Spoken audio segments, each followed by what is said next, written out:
Hey everybody, welcome. It's Friday. We're going to do a premiere draft of Ikoria, Lair of Behemoths, and we have a special guest. Marshall Sutcliffe is here with me. Hey, Marsh. Hey, let's drafto. Yeah, Marsh and I did a special episode of LR this week to talk about queue choice, in fact, and we found that for my win rate, we can basically play in any of the queues, and they're all about the same for me in terms of my expectation of cost per game.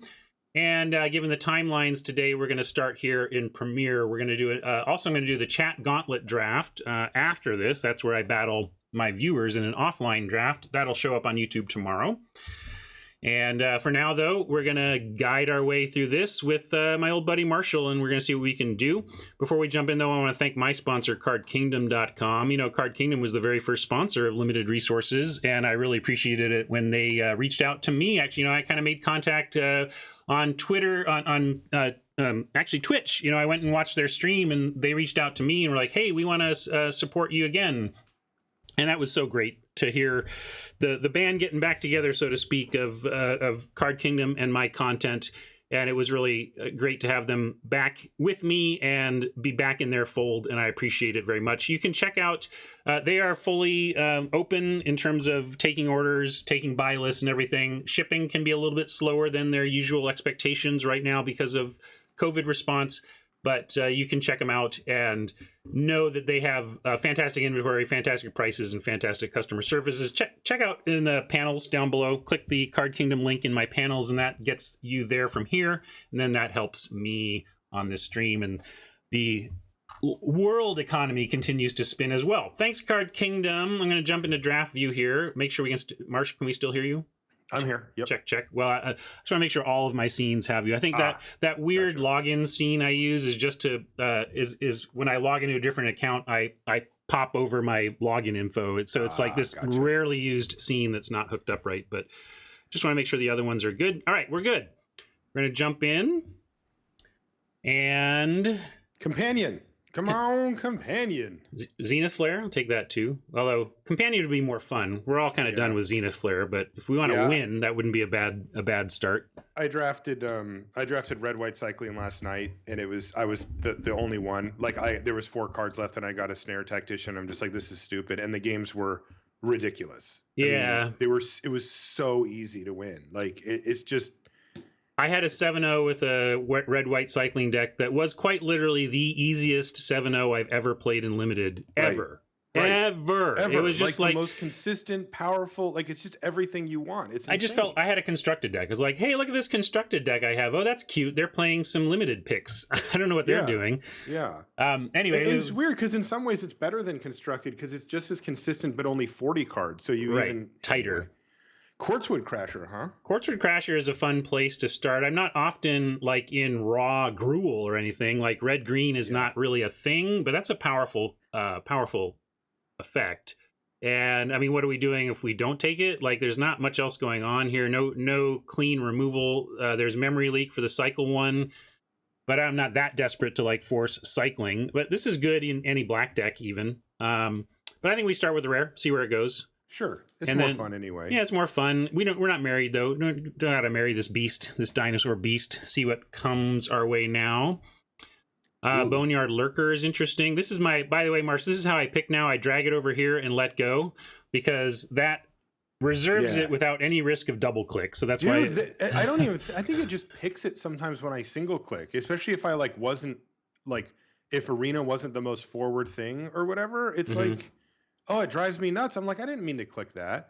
Yeah, Lurker, Shore Shark, and Farfinder are what stand out to me here. And Lurker matches our pick one, at least, in terms of the...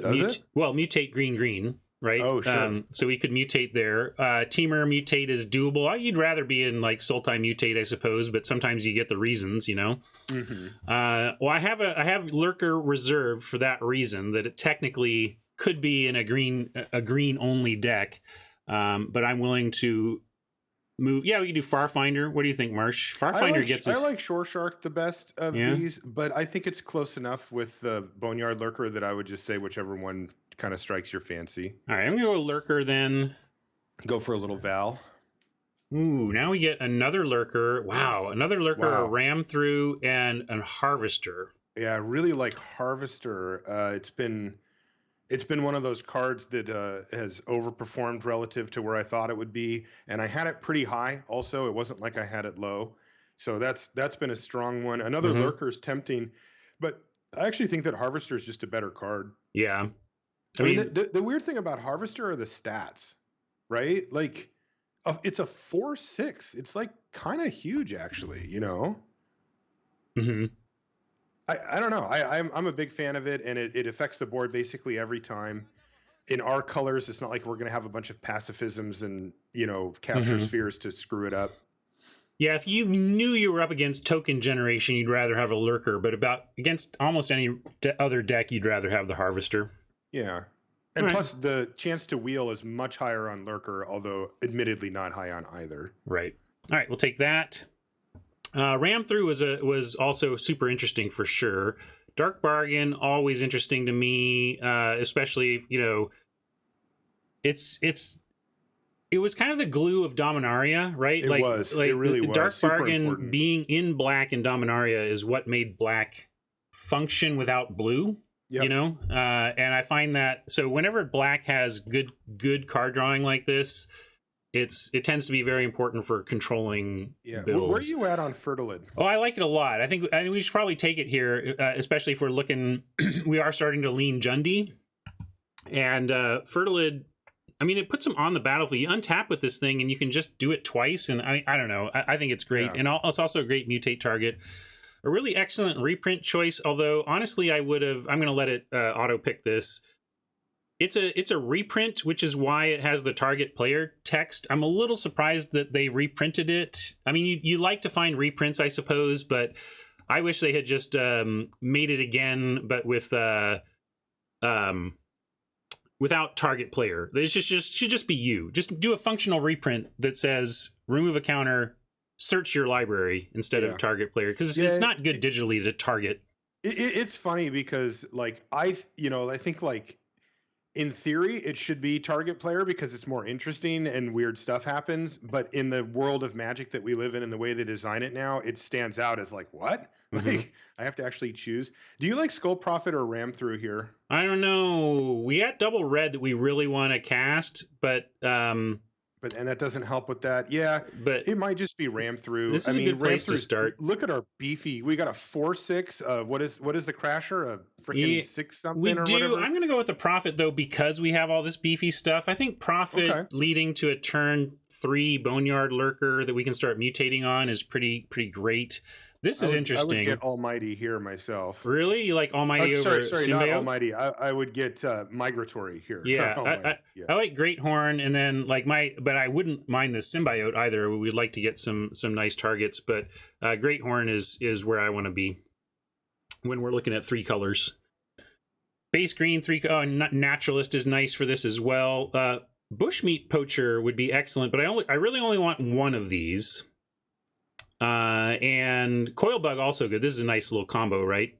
But Coil Bug and what? Coil Bug and Poacher. Sure. Poacher loves insects for dinner. Mm-hmm. But Naturalist makes the most sense to me here. This is just easily, especially with the Crash, because the Crasher's getting kind of awkward. Right.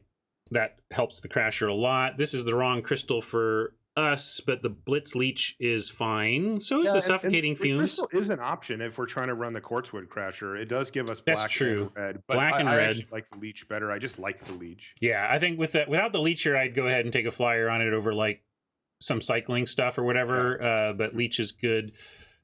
And we'll try to find the tools to get these Crashers out. Another Naturalist is nice. Yeah, seems good.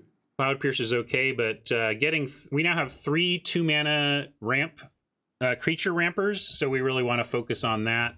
Make that happen. Here's a Coil Bug we can grab.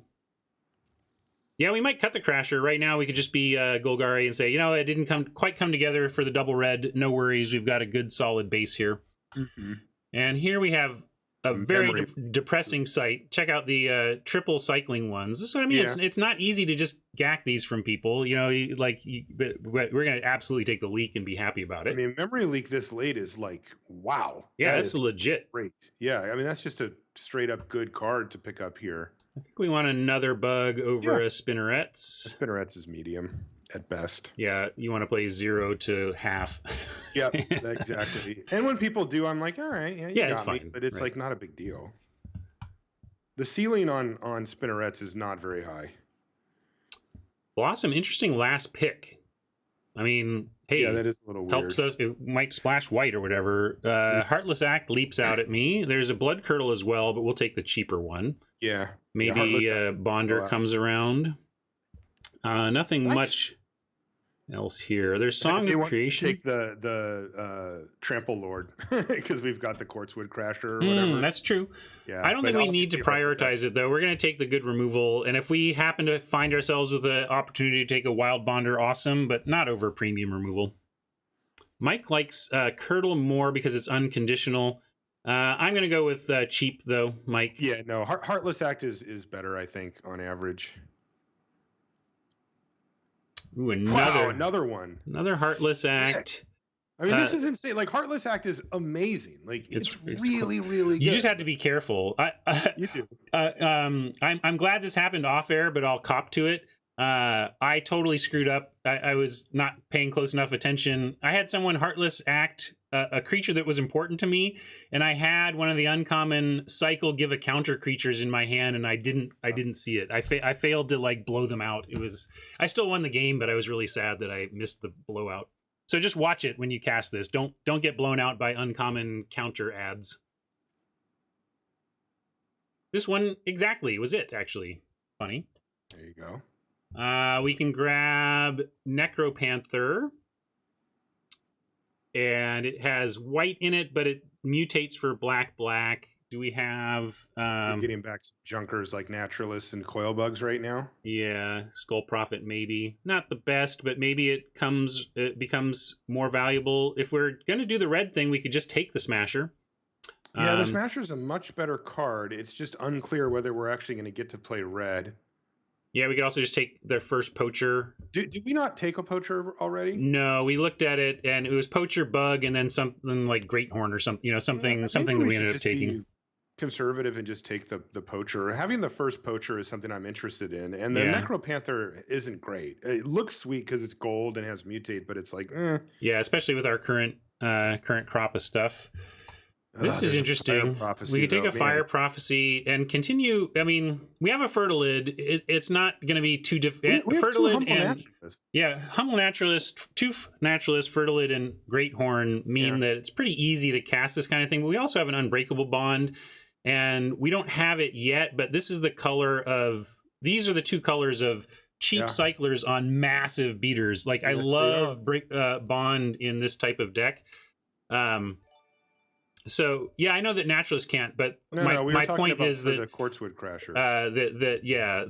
That you can. I'm just counting our general for like casting the Fertilid. But you're right. This does not cast the Prophecy. But my point is, I want the Bond here mid pack 2. I want the Bond with these colors because I'm going to find a cycling 7/7, a cycling 11/11, a cycling 8/8. That's the plan. I guess we could just get back a Harvester or something, or a Leech or whatever. Our worst case isn't even that bad right now, but I think the upsides are there. Where are you at with this card? I like it. You do? Yeah, we're going to have 16, 17 creatures in this deck probably. So I'm in, and we've got a ton of beefy ones.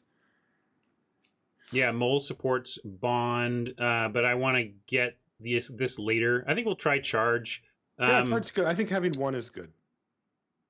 I've been down on it because I hate the top deck situation that can happen. Oh yeah, it's annoying. But dead weight speed, here is fine. Removal that can do 6 damage for 3 in green is like pretty good. The upsides there, I guess, is what I'm trying to say. Yes. Bond also kind of interesting. This deck we're gonna I don't know if we have human. Yeah, we have like a Naturalist, but we don't want this now. I'm gonna take the dead weight. Yeah. The Call is interesting, but I don't know if we... Yeah, Mutual Destruction is also good, given our bugs, but I think we just want to start with the dead weight. I still don't want, like, a ton of Mutual Destructions. Here we have 2... I don't want another... Like I said, I just kind of want the one Poacher, so this isn't a big priority for me right now. But Corpse Churn and Excavation Mole both help the Unbreakable Bond angle. Yeah. I like the Mole here. I mean, I'm not a huge fan of it, but it's like we could use another creature, and Yeah, and if we do end up playing this, it even has trample for that. And it's a mutate target. That's a reasonable point as well. Here we go. That's a this is not the. We don't have a Jund crystal, right? No, but we there's can take Farfinder. We take Farfinder or just the Mamba.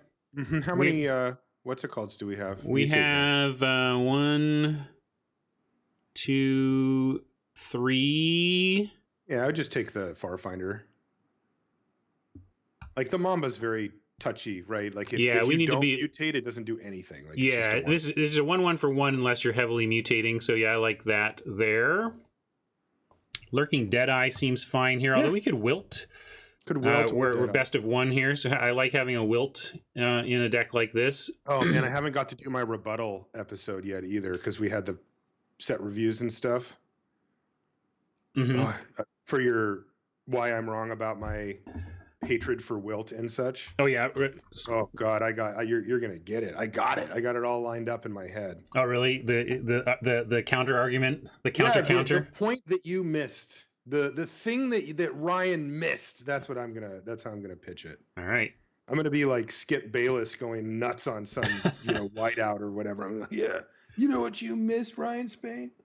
Well, then I'll figure out what you missed about what I missed. Yeah. All right, I'm gonna take the Highlands here. Gives us a chance at this Crasher. Pretty late. It's only pack 2. I think this is great. Like it's insane. I mean, we're in definitely the right colors. Apparently, the whole rest of the table is fighting for blue and white, and we just get whatever we want. Let's take another wilt. Oh, we're not playing 2 wilts though. Night Guard Commando, really not bad here. We could pick up the crystal for the red splash. But I don't think we want to do this. This is not how we want to. We want to find another Great Horn or whatever. Suffocating Fumes is fine. But probably. Oh, last pick mutual destruction. Sure. We got some cuts.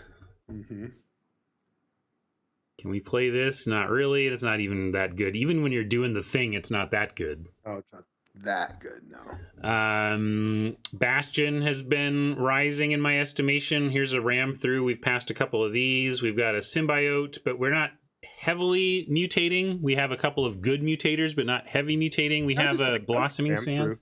Yeah. So ram through. What are you at on Bastion? Well, I've lost to it a bunch of times in like black-white humans where they get a bunch of commons that make like 2 creatures or whatever, at least a few of them. But I wouldn't run it in a deck like this. That's kind of where I'm at. Like chat tends to be much higher on this than me. I'm rising on it, but I still want small expendables. Yeah, they want it with the bugs, but look, the 2 durable coil bugs are like, we could cut one. Like it's not such a great card. Like we've got much bigger fish to fry. Ooh, here's a tough choice. We finally got a greater sandworm for our. I think we try and wheel this. Then there's like a Boneyard Lurker and a Fire Prophecy. I kind of just want this or this. Wolf Bear is interesting, but to me it's Lurker or Great Horn.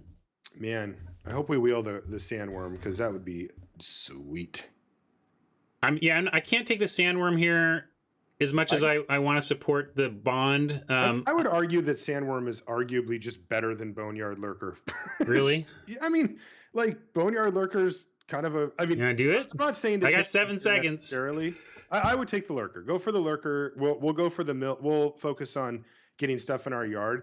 But I think they're close just on raw power level, which is obviously insane because the sandworm is, This is interesting. Another help for the Crasher if we want to try and do that. We can do Migration Path, though. Boy, this is interesting. Migration Path, Evolving Wilds, Bloodfell Caves, or Dark Bargain. So can I look at the top end we've got real quick? Just scroll down for me. Yeah. We actually don't have that many expensive cards somehow. Yeah, right? How did that happen? It feels like we have a ton. I think we don't need Path here. We've got tons of mana fixing and mana ramp already kind of built in. Just want a bargain? I don't think we're going to play that, though. So I probably just want fixing. I think I would just bargain. Really? Like, we're pretty well set on fixing, and I think we may run out of gas. Ooh, can we splash Genesis Ultimatum? No. No, too much blue. By the way, I love Blitzleech sitting right next to Deadweight. It's like, do you want the 6 mana Deadweight or? Yeah, this is some high end, and it's castable by the Naturalist, which I think is important to remember. Too. Blitzleech has been great. Yeah, let's take a leech here. Take the Leecharoni, says Chad. I agree. Fertilid number million or Coilbug number million? It's Fertilid number 2. Yeah. Coilbug number 3. I 2. I guess maybe I could, but running 3 durable Coilbug, unless you're like fully abusing it, seems folly. Fertilid 2 means we can really play the Crasher. There's a Honey Mammoth. Yeah. I mean, not that it's great, but I really do like picking up a couple of random 6-drops here, Yeah, we have 2 leeches now, so we're not out of it, and we're totally going to successfully wheel that 7/7. Okay, maybe You're not. that confident? No, I'm not at all. I'm totally lying. And I don't think we want another Fertilid or another leak anyway. You could make a minor argument for the Halbonder, but really there's nothing but the Mammoth here anyway. Yeah, Mammoth or leak, I agree. Yeah, we should take another Mutual Destruction. I mean, if we... Oh, is that a Momentum Rumbler? Yeah, we are doing red. I do like that card, and we do have some good removal. And it's also a play that we can play after one of our 2 naturalists. Yeah, we have so much removal. I know the destructions do work well with the bugs, but in a very grindy, slow way. I'm going to take a Rumbler and see how this goes. Yeah. Smasher we could take here. Oh, there's another. We're certainly in the right colors. Check out the Jund left here. That's hilarious. Intangible, I don't know if it's bad, but I'm with you that I had it. I have had this a lot lower than most, but we have enough removal that it could end up being pretty good. I think it's totally fine. I'm going to go for the Smasher, actually. Yeah, Smasher's good. We're not really splashing any blue of any kind. We can take this Panther and not play it. I mean, we're just not playing it. Yeah. Another... Hey, it came back, see? Yeah, baby! Oh, man. Ryan with the full confidence. Oh, yeah. Too. Oh, yeah. The full confidence that it's always great when that works out. Oh, boy. All right. Well, we have the same question. We have we can add another memory leak or another destruction. But, boy, we have a lot of removal. Deadweight, Mutual Destruction, 2 Heartless Act, Ram Through. I Charge. I want to try to run both memory leaks, too. I don't even know what we took, but it really doesn't matter. I think we're not playing. I don't think we're playing any of this. It took memory leak, right? Yeah, it looks like it did, which is kind of correct. Yeah, I think I want to try to run them. Well, it's going to be tough because, boy, we got some cuts here. Wow. And let's look at our numbers. 22 creatures, 12 non-creatures. Probably can't even support things like Wilt. We got to find this is not really a commando deck. I can't think we can run Fumes with... We don't want the Momentum Rumbler. Probably don't want the Smasher. Yeah, or the Mammoth. We got the Great Horn back. Yeah, we got the Sandworm back. Mike wants to cut Deadweight. It does help with some of those nasty... It doesn't help with Snare, Tactician, I would cut 1 Coilbug and 1 Naturalist. Those are just not the best cards in our deck or whatever.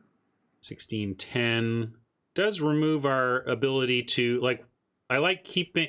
The argument for keeping a Naturalist is curving into our 4s. But we can't curve into Dark Bargain. This is best of 1. Kenyon has a good point. Poacher.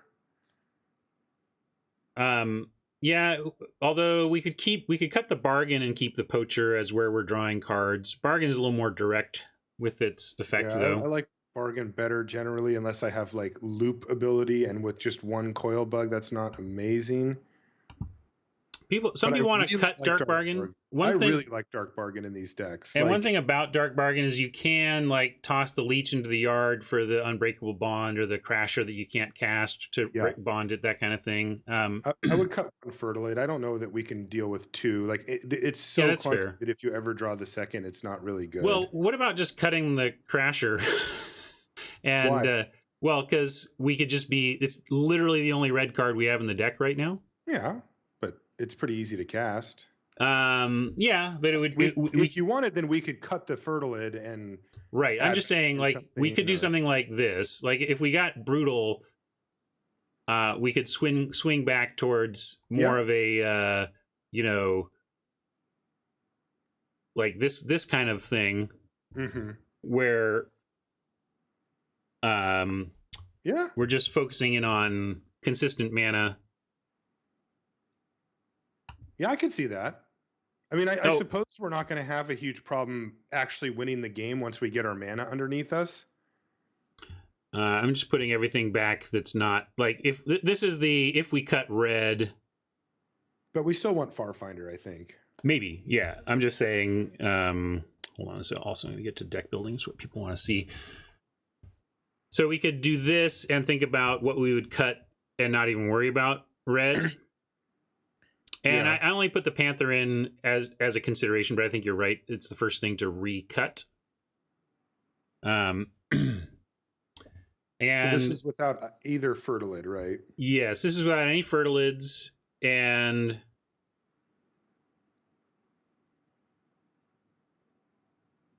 cut charge. Oh, this charge, yeah. We do have a lot of removal. Sure, yeah, that could go. Yeah, this build looks pretty sweet. Do we have another mutual destruction, or did we just end up with the one? We just ended up with the one. Our last debate was second mutual destruction or second leak, and it gave us a second leak. I do like the leak better, but Fertilids are decent with the mutation. We can't mutate onto the naturalist. Maybe cutting one of those is fine. Can't give us two ramps. Yeah. Tron wants their Mirage lands. All right. Let's do that real quick here. Tron used his channel points to pick our basic lands today. Oh.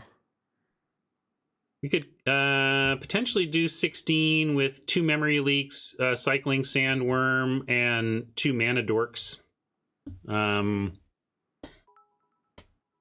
This is really kind of a 5 in our ideal world.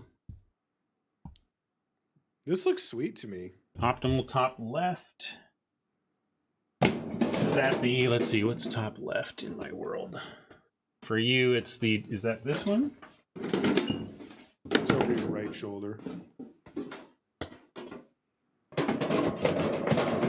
Give them what they want, you know? You got to give the people what they want. Yeah, also we have Great Horn. Yeah, we could do this. Sure. Let's start here and get playing. Graveyardy thing going on. And Lurkers Unite. Anybody pick a... Did anybody pick a box? I'm going to go with Boneyard Lurker, given the deck name I just chose. And Nantuko says, I get to pick the sleeves. What you got, Nantuko? No, I get to pick the sleeves. Oh, you get to pick them. Okay. Yeah. Sorry. Yeah, I thought you were quoting said, him saying, not saying. Okay, so here's your sleeve options then, buddy. Ooh, I already know which one I like out of these. Is there any others? No, this is it. I mean, this is... Okay, can I have the shark one? Shark one. Where is it? This one? The Jaws one? Yeah. Oh, those are sweet. I haven't seen those. Becker would forever beast over second Blitz Leech. Which is the forever beast? Oh, this for... Oh, yeah. I'll keep that in mind, John. I'm going to go with this right now. But one thing I like to do with suggestions like John made, John would bring in charge over one of these leeches. Now we have 2 copies, so we don't know which one. But when we draw a leech, I'm going to ask myself if I'd rather have it be a charge. It's not a definitive answer. It's just a data point, but it's a thought exercise that lets you think through in context what is good and bad about the various choices you're considering. So we're going to get going. Man, it feels so good to just be in the right colors. Yeah, to feel like, okay, we found our lane and our... Chat's calling it a 7-1 easy. All right. Well, we can do a poll. I like it that do a par poll, accounting for the fact that we're likely to play against cycling at least once here, you know. Right. Well, here's their poll. All right, if we played this event out 1,000,000 times, what would our average win count be? This is an easy keep. I haven't yet, Nantuko. Mensch, it's just consistency. I've come to really value consistency. I've been burned by splashes so much. I mean, we have a pretty strong splash capability, and let's commit that before we lose 3 times, we will try it with the red splash. Okay, I just want to start here, but we can see where we end up. I'm going to let that stinger live. We're going to save our Heartless Act for their snare tacticians, and maybe get this thing leeched eventually. Oh, Cardboard Live is not on. Thanks for the reminder. I got I restarted, so there's a lot of stuff. And today is not the day yet, Nantuko, but hopefully soon. So we're dead, no value, right? Lurker. Do you just want to scoop, or no? We're gonna crush them. No value Lurker here, but we do get a turn 3 4/4. We could wait. Should we wait? You know, we could ram through an attack. But again, I don't want to. I like just jamming the Lurker. Like, you basically, the way that any time I've ever beaten this deck is when I've gotten an early board presence and then killed like their first 2 things. Like, if you can kill their snare tactician or whatever, maybe kill this stinger at some point, then that's the way that we can actually win. And even then, you have this narrow window where they're digging for their Zenith Flare, and you might not win. You know. All right, I got a meme redemption here. To the extreme, I rock a mic like a vandal, light up a stage and wax a chump like a candle. Dance!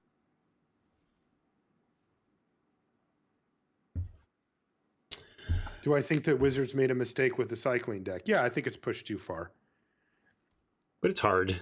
Yeah, I mean, mistake is a gradient, and I think that this counts as one. I mean, I think that if you want a good balanced limited environment, you would have Zenith Flare at a higher rarity, Snare Tactician at a higher rarity, and then I know that this throws the balance of everything else off, but fewer 1-mana cyclers in like colorless 1-mana cyclers. Yeah. Know?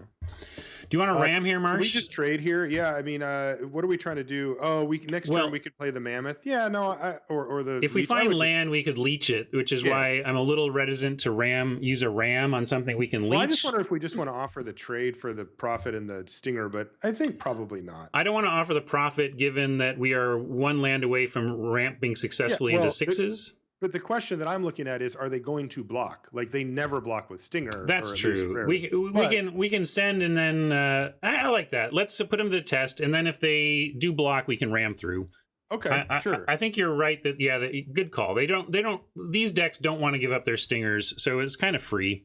And then we have Heartless Act and ram through up as we That's really good. Yeah. Hope to draw a basic land, which is what we've got in the deck too. If we draw a land, it is a basic land. Yeah. Hey, Phil. Hey, Marsh, somebody asked earlier, but I know I showed you my alternate lyrics, but did you ever actually see the karaoke video I did? I never actually saw it. I have to link you to it.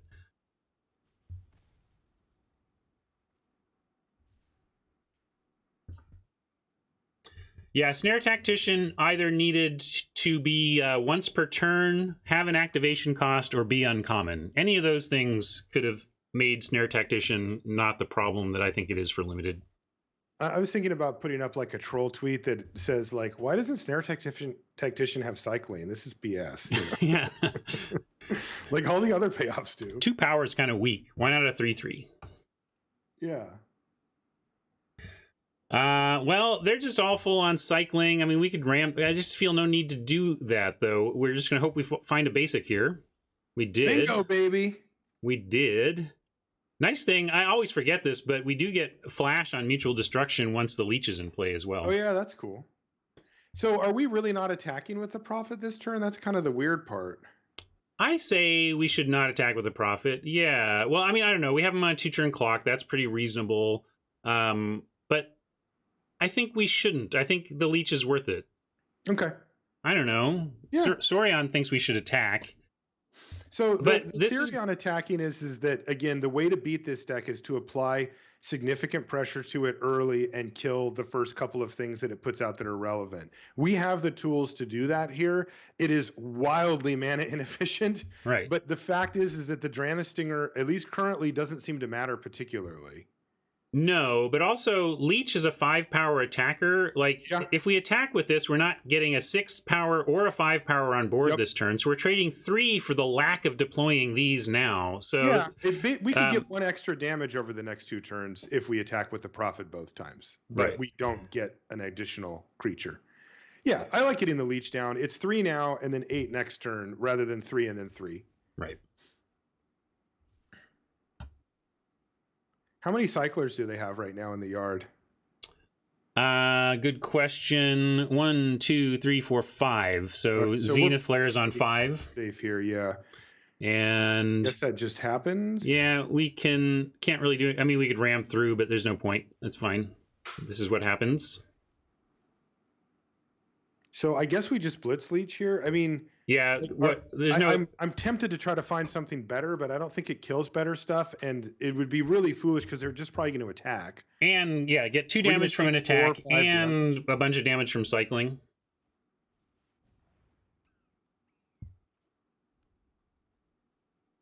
I think we're going to get the cycling deck in game 1 here. That's I think it's looking good for us, is what I'm saying. 6 mana total here.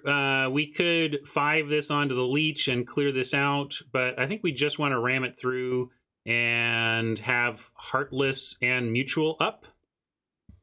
Yeah, sure. I would just use a removal spell here. I don't care which one. I guess I'm the risk I took there that chat didn't like, I'm sure, is Fire Prophecy. Yeah. If I had used Heartless Act, we wouldn't risk Fire Prophecy. Yeah, also there's some pressure to get Heartless Act out of our hand when we have a target with no counters, but whatever. I kind of did that hastily. I agree that chat, it should have been Heartless Act. Part of my heuristic that kicked in was that this is damage gated, right? Like this, there are creatures that we couldn't kill with this, whereas like Heartless Act kills anything, right? So that was, in my mind, I was saving the more flexible removal spell, but it was a more dangerous play.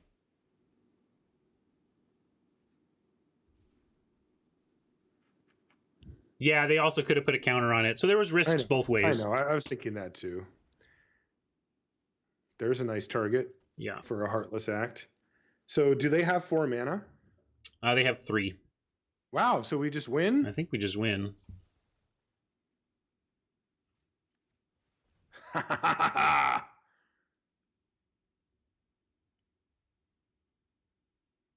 Scoop. Yeah! Yes. Woohoo! Got the cycling deck in game 1. How many more will there be? Hopefully a bunch, because it'll mean we are advancing in the winner's bracket. Hey, Zvazda's here. What's up, Zach? Morning, Zach.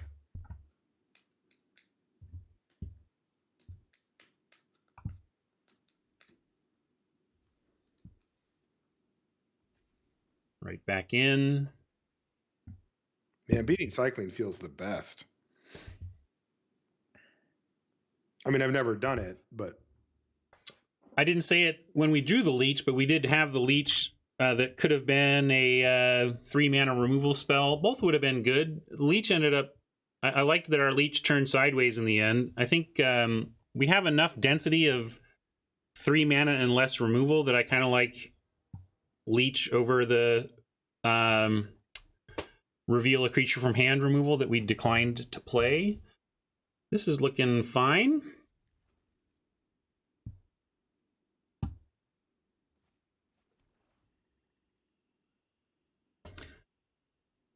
Dionysus, I think they're telling you that you got to get in a lot earlier to be in on the gauntlet. They plan it, showing up on Friday and asking if there's a spot in the gauntlet. The answer is always going to be no. If we're doing it right.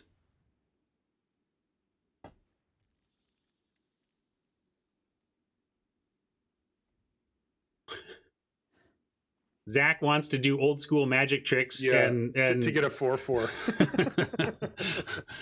All right, that is like the best draw we could ask for. Yeah, that is beautiful. And by the way, another cycling deck. Come on. It's all right. Are we gonna go 7-0 against all 7-0 against all cycling decks? That's the plan here. I'm into it. And we need more green to balance our load.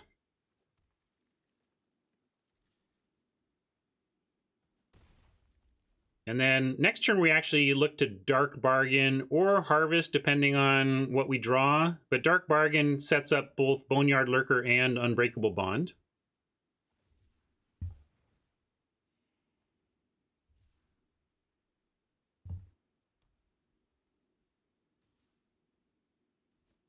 Hey, you know who's probably lurking in chat somewhere, Marsh?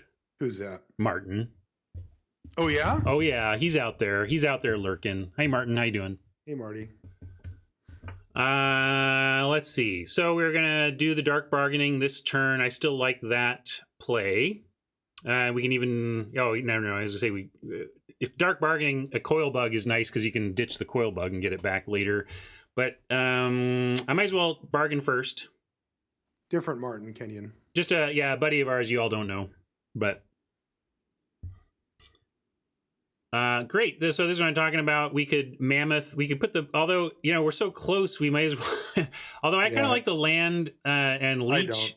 I don't. I just like Mammoth and Leech. Like, because the thing is that the Leech will trade off and then we can get it back with Unbreakable Bond. Oh, but you want to Unbreakable Bond next turn? And I want to play a land this turn. Like, we haven't played a land. Oh, no, you're right. No, you're totally right. I thought we were already on 5. Which creature do you want to keep?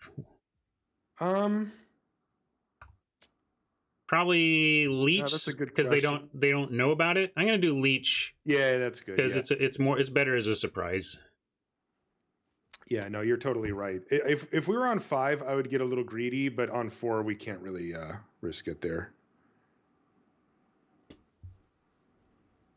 Yeah. Also, this provides lifelink, which is clearly much better on a Mammoth than a Leech. So a lot of factors pointing towards that particular trade. Yeah, and that is actually important. I mean, one swing with that Mammoth puts us, if it has lifelink, could potentially put us a turn or two away from getting flared out, which is, at least with the draw that we have here, the most likely way that we lose the game. Okay, this is interesting. Memory Leak's nice too. We could leak. Can we Harvester here and then get another land? Yeah, we can Harvester, make them sack. Well, they'll sack this. This Rambler will attack and get a counter, but that's okay. We've got another Lurker that could trigger this again and take it out. We got a Leech. We got ways to deal with a Rumbler. Mike just wants the Mammoth on board. We can just bring back the Mammoth right now. That's fair. It's just hard for them to stop it, right? Let's attack and do Mammoth. I think that's... Yeah, I think I like Harvester a little better, but they're similar. I have attack now, so I'm going to follow through on my plan.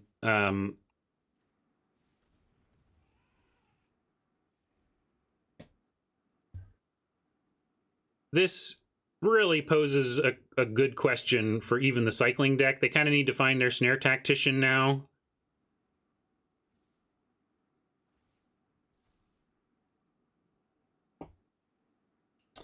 So they have, what's it called? I think we just take it. They probably have Fire Prophecy. Yeah, that's a Fire Prophecy attack right there, and we don't need to worry about it.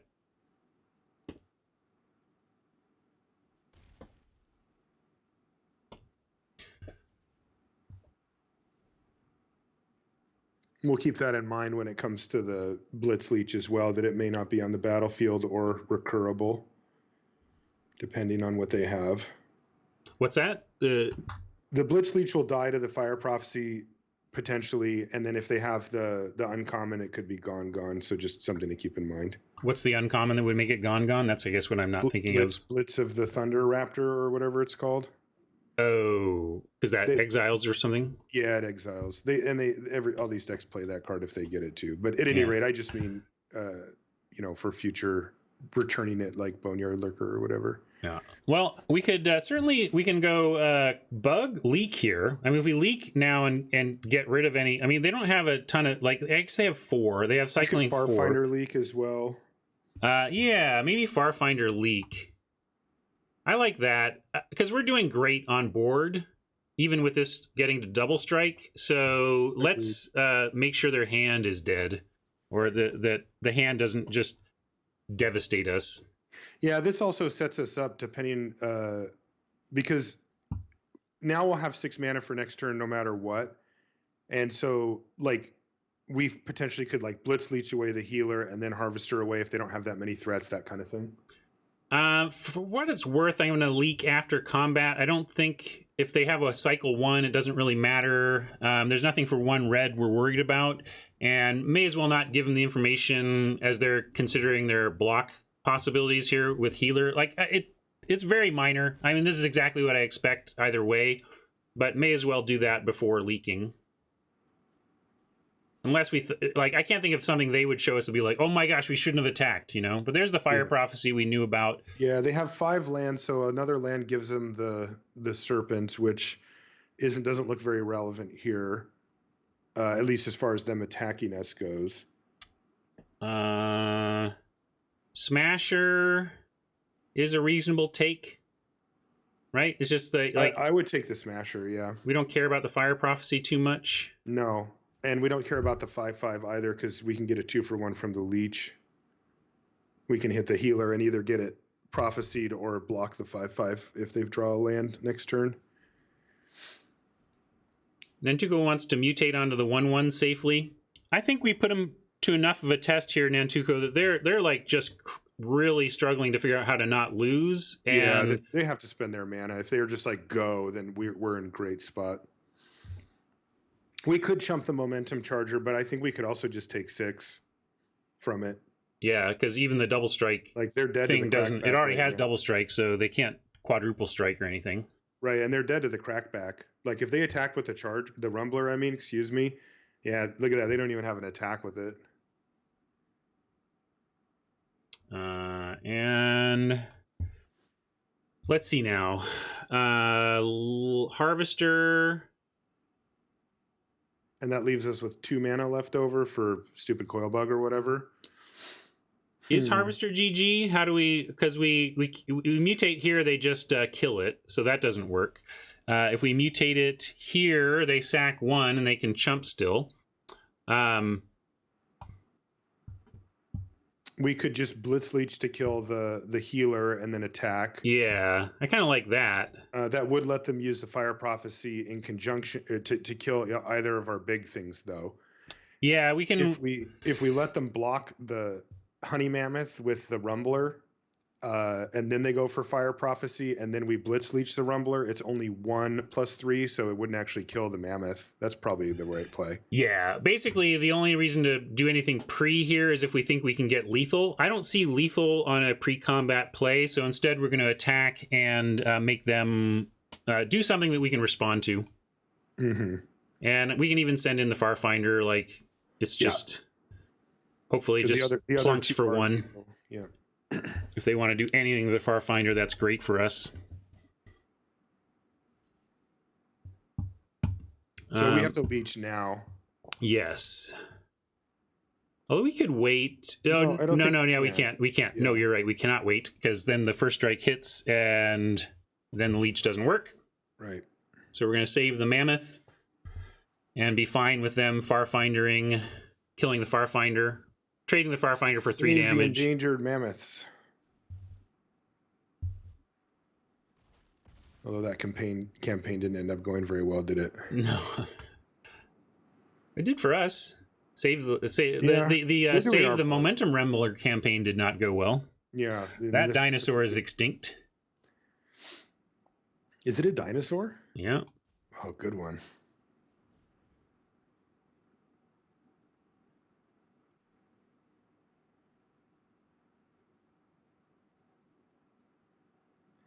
Yeah, I feel like this is just game.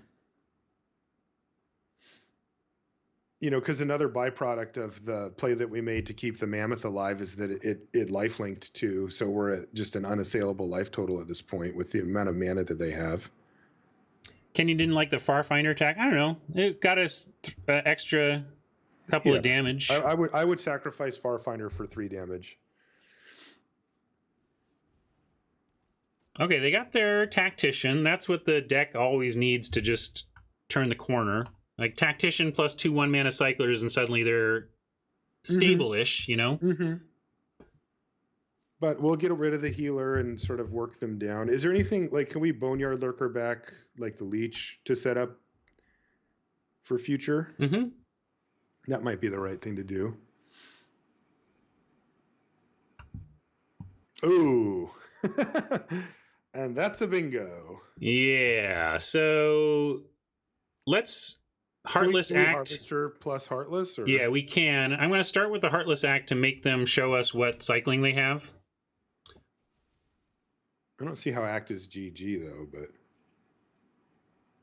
they just go cycle, right? Yeah, they can still cycle these down for the turn, but if unless the chat just means like we're extremely likely to win. It means, but we're not winning this turn. We could, if they don't have, they gain life. Sorry, that actually put it out. Like we could get to 5 power potentially. Oh no, we can't even get to 5 power here. So yeah, we're not winning this turn, but obviously looks very good for us. And I like Lurker to get. I would just harvest. Oh, they only have the 2/2. Yeah, Lurker's fine then. Lurker to get the. You mean to get a land, baby? Give me those lands. Yeah. Get the leech. Yeah. And then this can't really stop us next turn. Mm-hmm.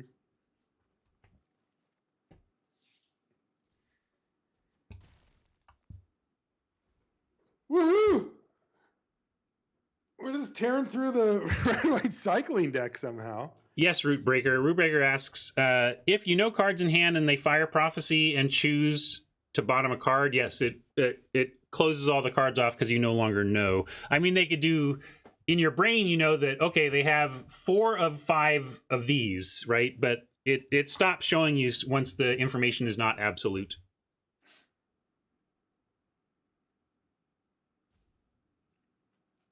By the way, definitely relevant for some of your listeners, particularly I remembered because of Zach, but I did ask the Chris Ko, the executive producer guy from Arena that I did the interview with, about in-pod drafting on the bonus episode.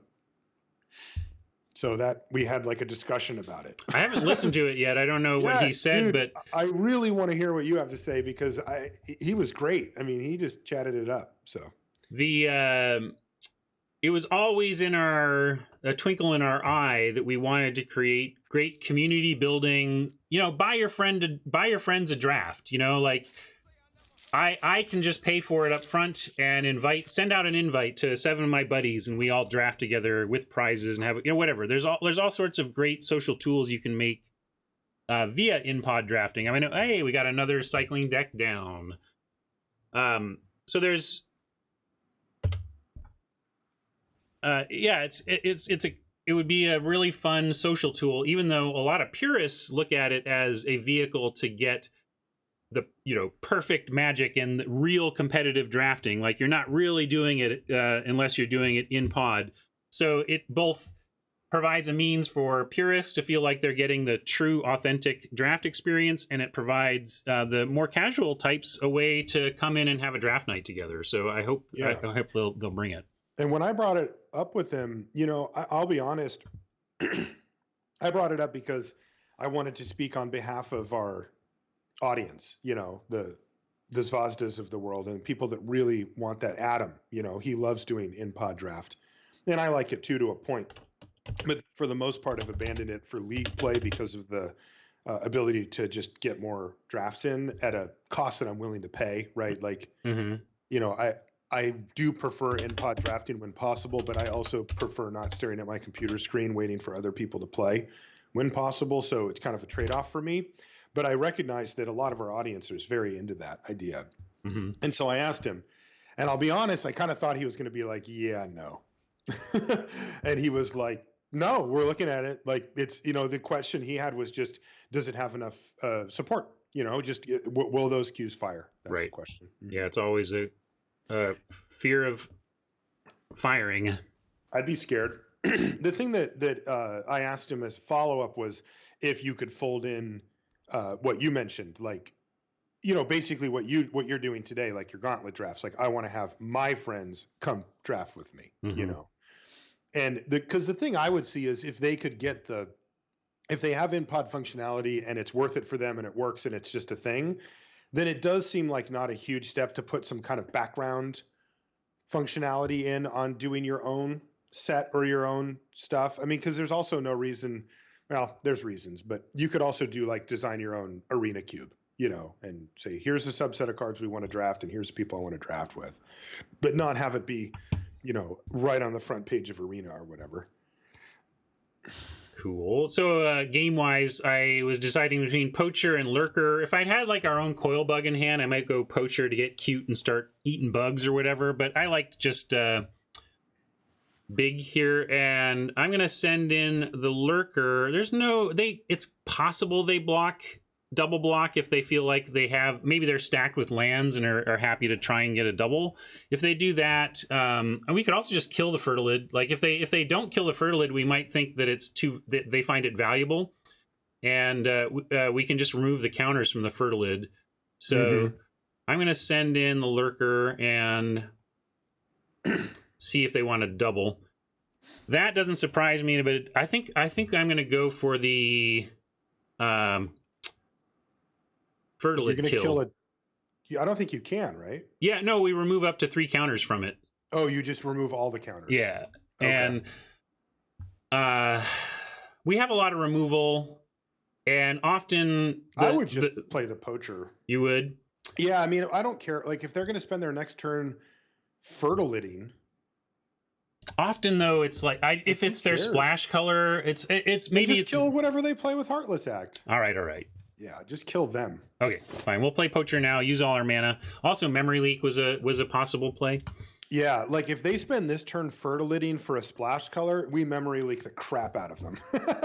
Just like, oh, what were you setting up for? Bye-bye. Right. And by the way, I know Motor City, Mama, and Nantuko that you guys do that on here, and I think it's super awesome. But it does concern me because that's the kind of thing that could get shut down or something, right? Like I want to have it be there, so that other people can do it all the time or whatever. Makes me nervous. I am going to leak ahead of combat, and then we have Heartless Act. Yeah, I like that.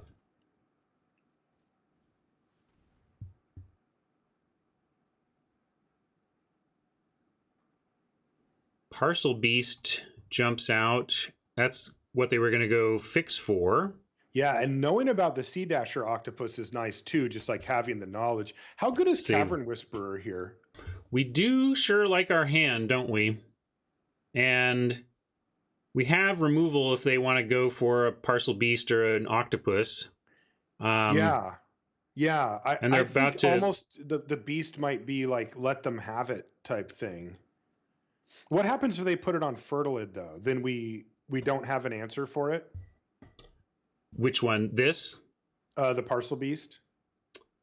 Then we don't have a great answer for it, but yet. Okay. Well, I like taking the Whisperer. I think our hand is just fantastic, and that's like probably the highest impact play they have. Yeah, and then we have Leech that can mess with Parcel Beast blocks if they try it. Yep. I like our cards in hand. Let's get rid of that ability to mess with us. Yeah, no, I don't like the Heartless Act from underneath because they still end up with a Parcel Beast, which is really the problem. Right.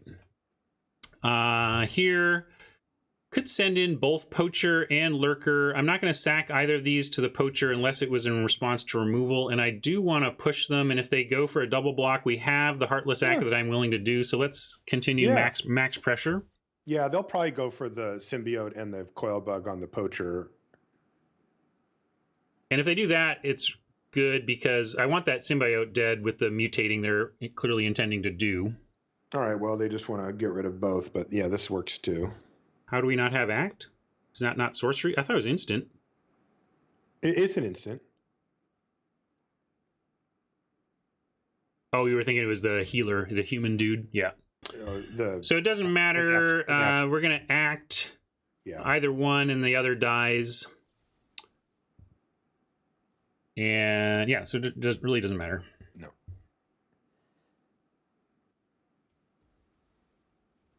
I'd be scared there, Nantuko. It's like, did I just... They're just going to chump attack my Lurker? I wouldn't let you do it. I mean...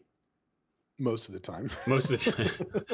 You wouldn't let me do it. You might fail to see it. Nantuko makes that mistake. I do. All All right, we really want a basic land off the top. I mean, our whole deck is basic, so we want to land off the top for Leech or Mammoth, but... Yeah, chat's pointing out that they can octopus us here, but that's fine. Like, yeah, great. Bring it. Attack. Yeah. Get your extra card. Right. Enjoy it in your hand while we kill you.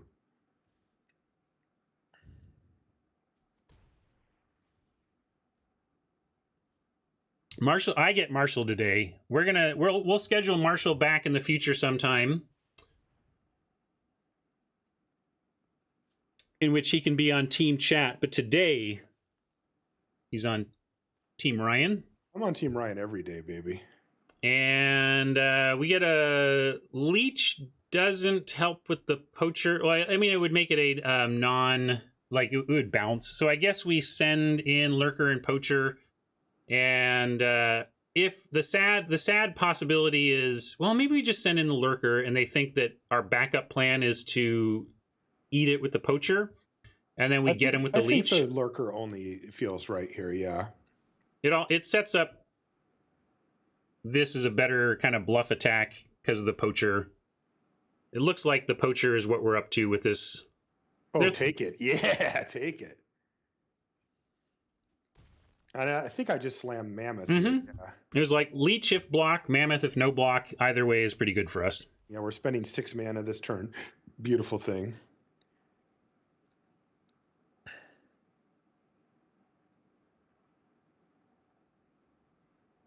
Leech kills Octopus. It is a 3/3.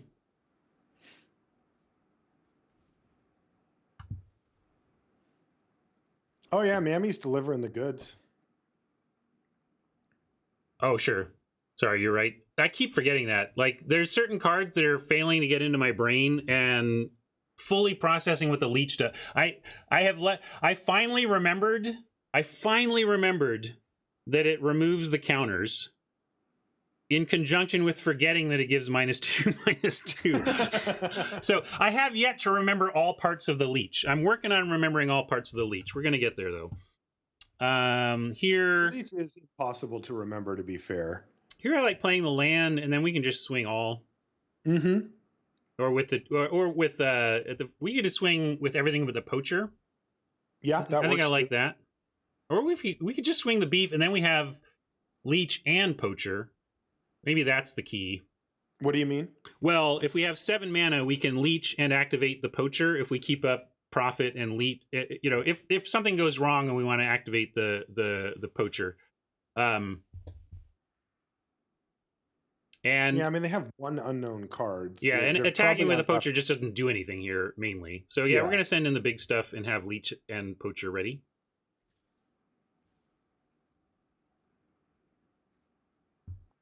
We know they have to block at 10 life and 10 power coming in. It's not the candidate for a card that I always have to read, but then again, I just realized that it removes all the counters, so maybe I should be reading it more. I always forget that too. It's on the list. There's much more complicated cards to consider, though, for sure.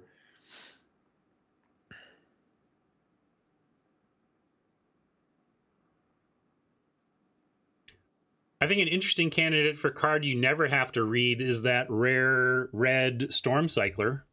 It's like, I still don't quite understand what that card does, but it doesn't seem like it matters. Yeah, you know what I'm talking about. The 3 red. 3 red, yeah. Yeah. It's got a lot of words, but then it says cycling 2 at the bottom, and so I don't even really know what the other words say. Yeah. Do I remember all of the text on Questing Beast? I don't know. I mean, I think I know what it does, but... 4/4 haste, death touch, vigilance, cannot be blocked by creatures with 2 or less power? Yeah, damage can't be prevented from it. And if it hits opponent, it does that much damage to a walker. Yes. They control. I think we got most of it. Oh, trample. Did I forget trample? It doesn't have trample. Oh, okay. Right? There you go. I don't know. Death touch and trample? It's kind of like it's the, you know, the joke about Cryptic Command is that it's the best blue card because it can do anything. You just name a couple of blue things and the opponent will agree that that's probably what Cryptic Command does. So I think it's kind of like the green Cryptic Command that way. It's just like, well, I'll just name some green things and you'll believe it. So this thing's going to get lifelink, but we don't really care. Yeah. We have too much of an advantage for that to be a real concern. Lurking Deadeye is lurking, and we know about it, but... Should we mill? Yeah, right? We have what's it called, right? We have what's it called. We could also draw a card, but we chose to mill instead. Good, got rid of that ram and found a land instead. Clearly it was incorrect, Marsh. Mm-hmm. I know how that works. Let's see. So we're going... So we can attack with everything but the poacher and then just sack whatever gets blocked by the parcel beast if it means it's not lethal. Right.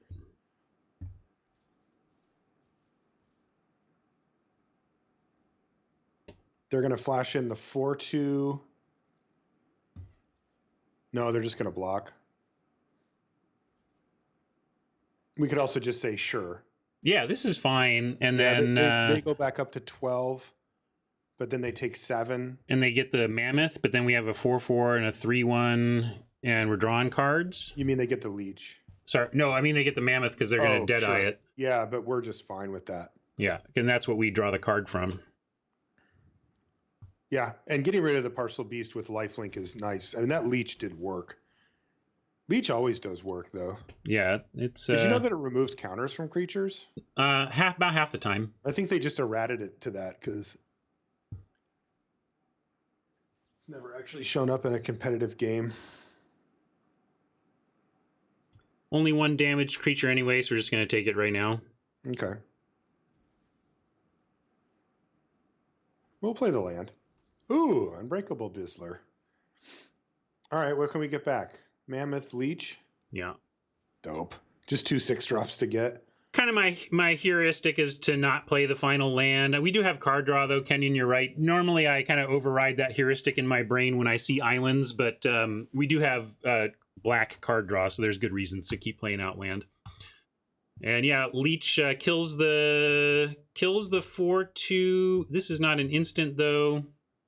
Yeah, so you can just bring it back now. Yeah, let's do it now. And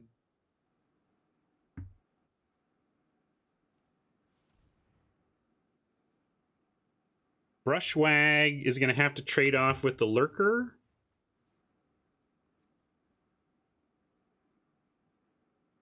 And yeah, we get we get 5 extra in. There we go. Boom, baby.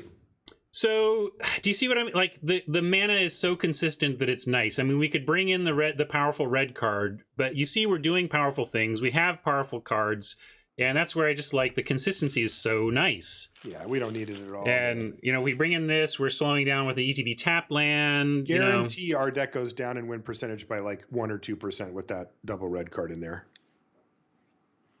So let's just keep it going.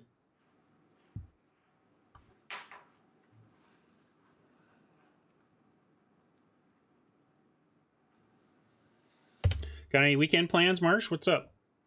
I mean, there's not much to plan these days. I'm working. I'm broadcasting the Magic Fest Online Weekly Championships. The actual tournaments take place on the weekend, so I'm covering them on Saturday and Sunday. Awesome. As I've told chat many times, I'm very disconnected from the greater Magic buzz than you would expect from a Magic streamer, because I kind of do this and then I get off the air and I go on with my non-Magic life, and then I come back in the morning and I do Magic, and it's not completely, I mean, my non-streaming Magic life even involves Magic, but I'm just not quite up on like the broadcasting schedule and news the way I might be you might expect. We're only on 2 land. Do you want to cycle this leak to assure that we get our 3rd land here? Because we got a bargain, we got a mole. Yep. We also have another memory leak somewhere in this deck. And we got the Unbreakable Bond, so we'll go ahead and cycle the worm as well. Dang right we will. This is going to be sweet. I do love, we were talking about this on LR this week, but the sneaky limited power level reanimator deck available tickles me. I like it a lot. Same. Love it. It's perfect fit. It's kind of like you have to do it. If you're going to do cycling, it's just too hard not. It's so easy to make a reasonable, not overpowered, limited reanimator deck that it's hard to pass up. But it feels so cool too, right? Like you get this, like you're putting in the, like we're getting a greater sandworm for 5, right? And we feel like we just broke it. You know what I mean? It's just like, oh. And I mean, it is good. Like the sandworm turned into another card. It gets a benefit of lifelink or whatever. Somebody asked about my Harv asked about my influences for. Wow. Oh no, sorry. Harv asked about outside notes, and then it was Robert who asked about coverage stuff. And it looks like Robert has to go in a minute, so I'll talk about that now. I do have influences. I have Magic influences. Basically, Randy and BDM, influenced me quite a bit on how to actually commentate specifically for Magic. And then outside of that, big influences were 3 people. One of them is Kevin Calabro, who's the Seattle Sonics play-by-play when we had a basketball team here, RIP Sonics.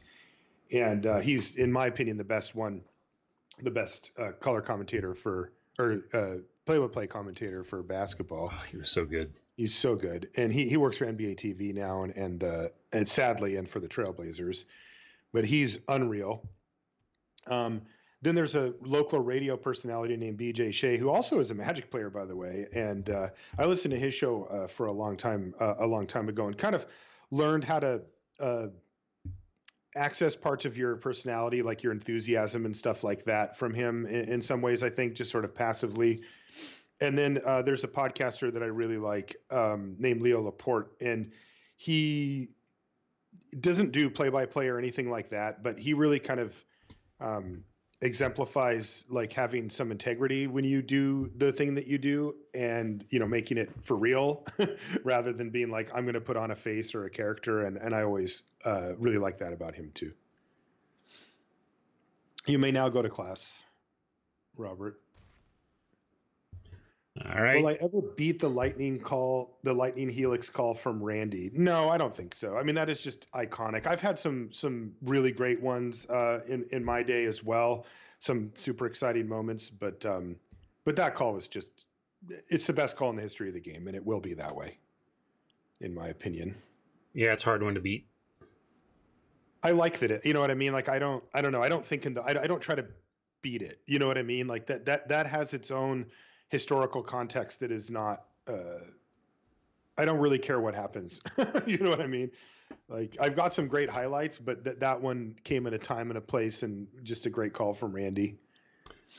I'm going to attack in here and just kind of pass, and hopefully we kind of get him with the leech. They got our big reanimation play, but that's why it's fair. That's why I like this strategy. It's not busted. I mean, your opponent just needs some removal, and they can disrupt your sweet reanimation play, but you still got to do it. Like, we did it. We put a 7/7 lifelinker on the battlefield on turn 5, and that was cool. Right, for no downside either. Yeah. I mean, they had an answer, but it's okay. Right, but this is like better than regular reanimator, because we didn't have to use a spell to discard a card. We got the card back, right? Like that was a completely even money proposition for us. Like we got 1 for 1, right? Like it's okay. And we put massive pressure up, like you said. I still just like leech on a day squad and try to eat it. Mike liked the 3-spell turn of Prophet, Ram, and Heartless. That's reasonable. I'm just liking getting a 5/2 out that can actually crack back the other direction here, or try. Yeah, they got a full grip, and still, so that's a big attack if it gets to come back. Like they're at 13. You have a 3/3 trampler and a 5/2 against a 1/1, at least as the board sits. I went for taking out a bigger one. Somebody also suggested we could have just killed Firefinder and eaten 1 and taken 6. We do have another leech in hand, but I like your plan. Let's try to get rid of their big stuff. We do got to be careful here. We're at 7. Maybe I need to leave Mole back. I've been trying to apply pressure back the other direction, but we're starting to skew towards closer to dead. And now with a Mentor. Okay, that's good, though. They've chosen to lifelink up something we can pretty easily kill. Well, why did they do that when they had a coil bug? Well, I think because they probably figure that the coil bug is something you want to have die. They're gonna, use another mutual destruction with it or something. And this is a Farfinder they can grow and create an additional threat. That's I imagine what they're thinking. But now I kind of like the play Mike was talking about last time, having triple spell set up. Do you want to do any of this now? We can send in Mole and see if they want to try coil bug blocking. I think we send in the leech is too easy of a block. I think we leave the leech back. I just wonder if we just want to leave the Mole back. I mean, we're at 7. Yeah. I think we just sit for now. With these, I feel like we're going to get them. I feel like with the Ram and the Heartless, we're not at super risk, but it's okay. No, we can be conservative. We can be conservative. Even Mike wants to be conservative, so. Is Mike aggro? Mike is well, he's usually right. Mike is usually right. When I disregard Mike's lines, it often comes back to haunt me. But sometimes I'm right. Mike will even admit that. Sometimes I have the line and he doesn't. Harv wanted to know if I like my new YouTube show Outside Notes. Yeah, I do. I made it. I got to pitch a bunch of shows to Wizards, and that's the one that they picked up. Come on, man. If you're a content creator, be honest. You hate it. You hate everything about it, and you want to make it better next time, damn it. Oh, my God, I do. It's so true. Every time I'm done, I'm like, this is the worst thing I've ever made. I hate it. It's and then the people watch it, they go, that was cool. And I'm like, all right, fine. It was all right.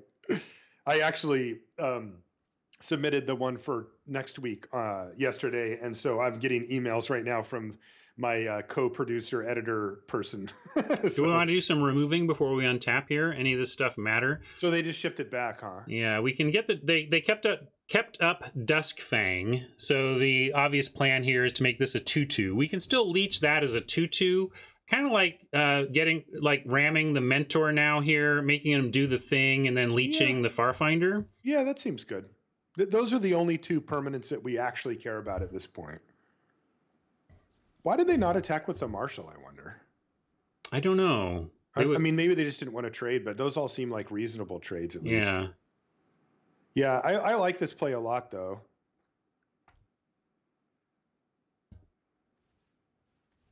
Because this taps them out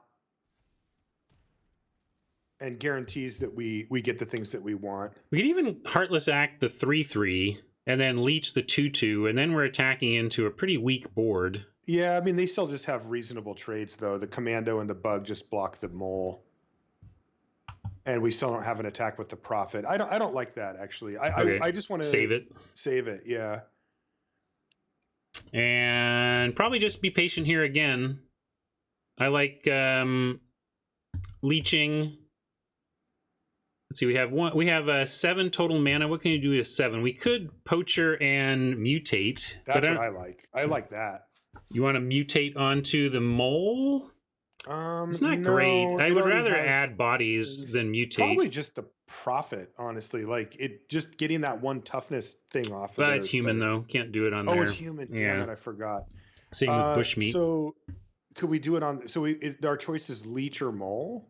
Yeah, or we can just do Poacher, Hold, Act is the other thing. That's. I don't like holding Act against a crappy board like this.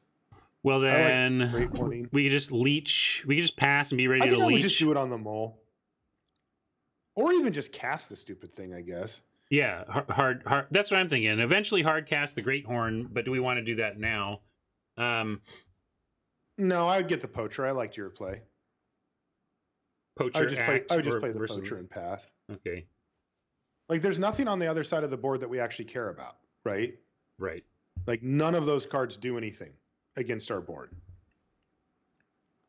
Ruinous Ultimatum could be a thing they're doing. It does feel like they're kind of like, where are they going here? And also, it's reasonable to predict things like that. Wait, who said it? Way to go, the Ganmore. I was going to say it's reasonable to predict things like that, specifically when you're 3-0 like we are, right? Like this is the type of thing you might expect from that situation. So should we mill ourselves in Heartless Act? Do we even want to mill ourselves? Do we have anything that cares? Oh, we have the black green uncommons. Yeah, we have the black green uncommons. One of them's already in the yard, but it doesn't mean we wouldn't want more fodder. Yeah, and then Oh, we're and then totally just, dead. 1, 2, 3, 4, 5, 6, 7. Yeah, oh, we're if we just kill, Dobbs. we're dead. Yeah, no, 2, we're like 4. we're dead no matter what. Oh, we're Dobbs. Yeah, yeah, they're right. All right. Well, good call. A Yeah, the sad poster's call, but not a good accurate. one. Yeah. Yeah, I mean, Ruinous Ultimatum's awesome. It's just unbeatable.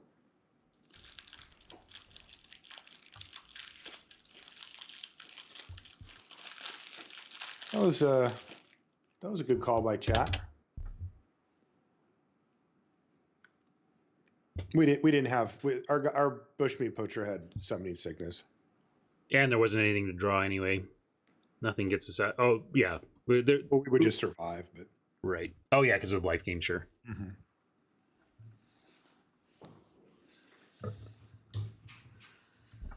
Well, yeah, the leech play would have been good there, right, Kenyon?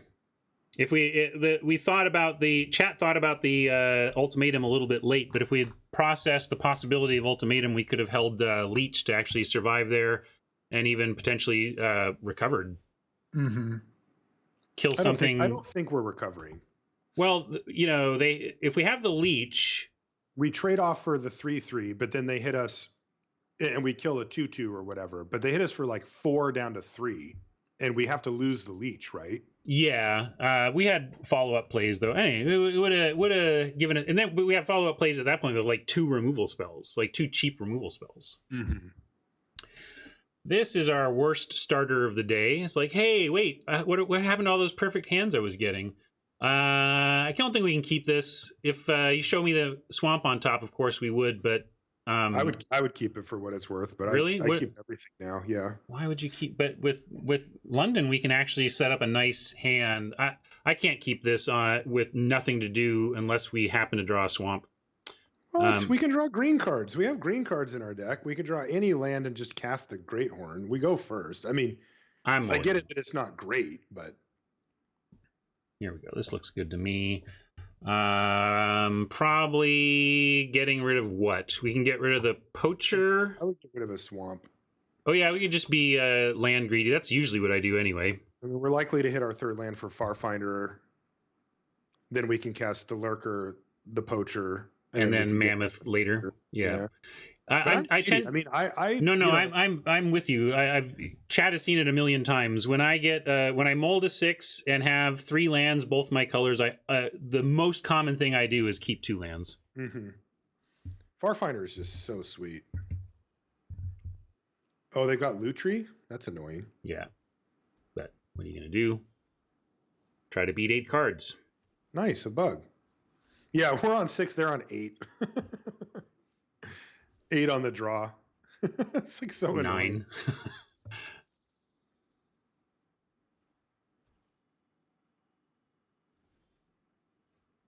All right, that works too.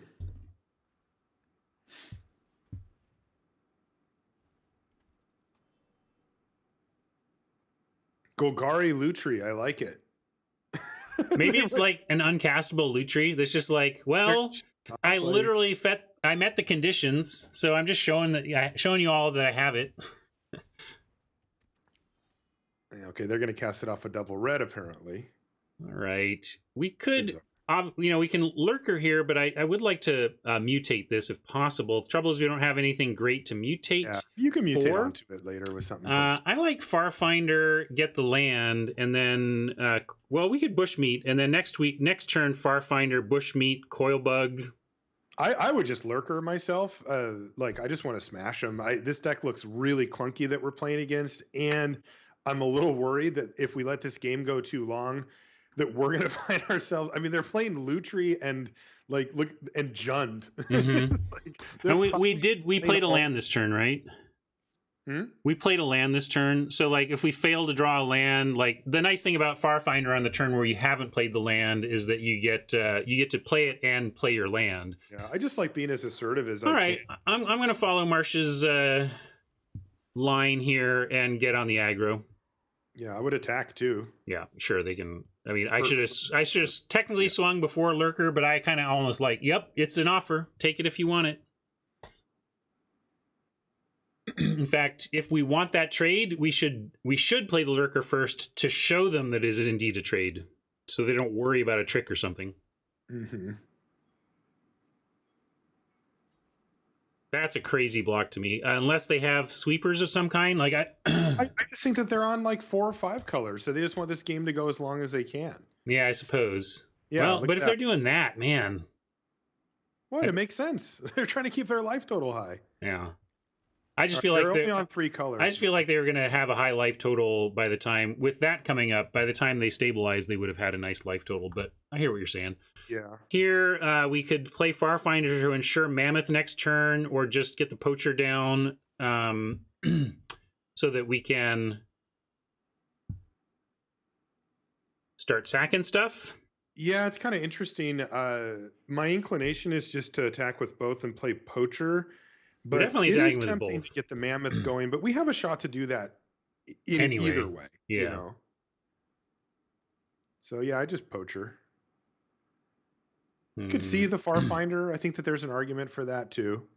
We also have mutate stuff that we could find that would be nice to mutate onto it. There's only 1 power difference with the Farfinder, but having access to Mammoth next turn might be really important. Okay, let's do it.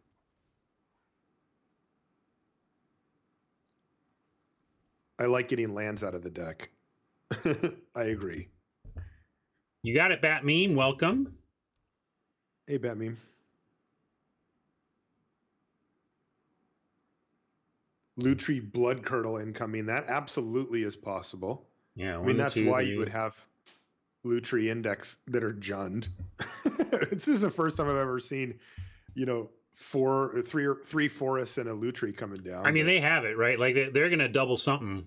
We're just getting the card advantage wrecking on this particular game is something else, because they also technically got a 2-for-1 with the migration path. So it's like, yeah, it's a good matchup for them. 1, 2, 3. Well, this doesn't really count. 1, 2, 3, 4, 5, 6, 7, 8, 9, 10, 11, 12, 13, 14, 15. Maybe they'll just copy the, what's it called? You know, the sack a creature, kill a thing, because the second one you don't need to sack a creature. They've seen 15 cards, not even counting the cycle, to our 11. Mm-hmm. So we're down 4 cards, which will make the victory all the sweeter. Yeah, it is a tough matchup, though, because we basically tried to put maximum pressure on, but our deck isn't really built for that, you know? So will they double block the Lurker? If so, I'm okay with that. Let's get rid of the Poacher, loop their threatening, and then drop a Mammoth. Yeah, seems fine. Oh, they took it. Yeah, it's kind of, they don't want to lose the Poacher. Too good for them. Wrecked. So I'm gonna go Mammoth. I agree that like our big worry here is we're just gonna lose Mammoth and Lurker to a doubled Spell Chaser, but gotta make him have it. Gotta keep playing our spells and trying to apply the pressure we have. Yeah, I don't like just not casting Mammoth to try to play around the Lutri double removal spell thing there. And we do have our this combo ourselves, so if they use up all their stuff to get rid of our 2 big things now, we have a similar long game to them of grinding out with Poacher Bug. And plus just the Farfinder and the Naturalist. I mean, we can just start throwing stuff in. Yeah, it was Mutual Destruction. I was right! Lutri on it's really nice because you just don't need to sack another thing. I'm glad they at least had to sack something, though. Mm-hmm. Unfortunately, it's just a bug. They get it back. Yeah, I wish I wasn't right also. I don't know what our game plan is if we play around it by not dropping the Mammoth. I mean, I guess we could offer them the Poacher, but it's almost like if they did have this, I want the Poacher Bug backup over the Mammoth backup. But maybe that's wrong at 9 life, and we could have offered them the Poacher. Yeah, it's a judgment call. Are we going to get 2, 3, 4, 5, ultimatum? 6, I guess 7 not for that play? Not playing anything. That's where I just felt like I hated not playing anything. I just wanted to make them have it. Kenyon, I don't know. Do you think they would even bother doing the play if we had just destructed? Well, that's the whole point, is that if we don't play anything, then they don't have to. Right. Right? So, like, they're just like, sweet. I just get to sit here and develop my board and play stupid Fertilid and Poacher and stuff, and we fall further and further behind. So I'm just dropping the Poacher here so we can next turn already get on the bug plan. Hey, Lord Tupperware.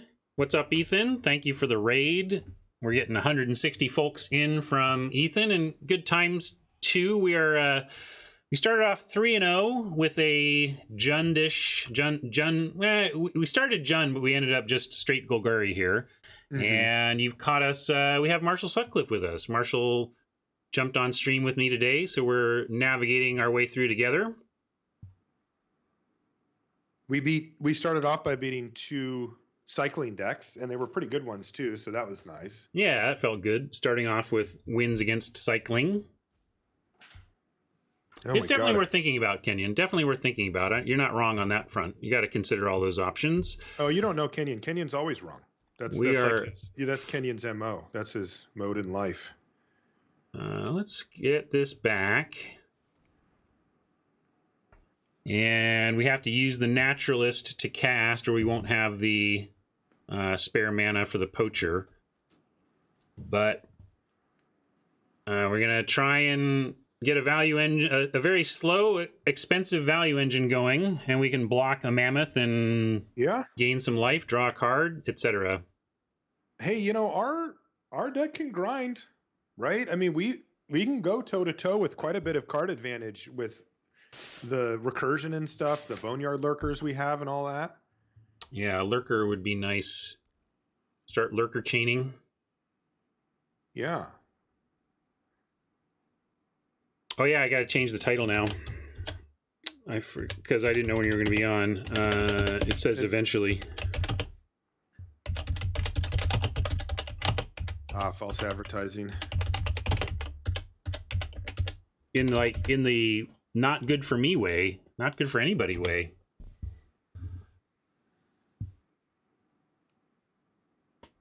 Their Lutri play was mutual destruction, sacking their bug, and then copying it.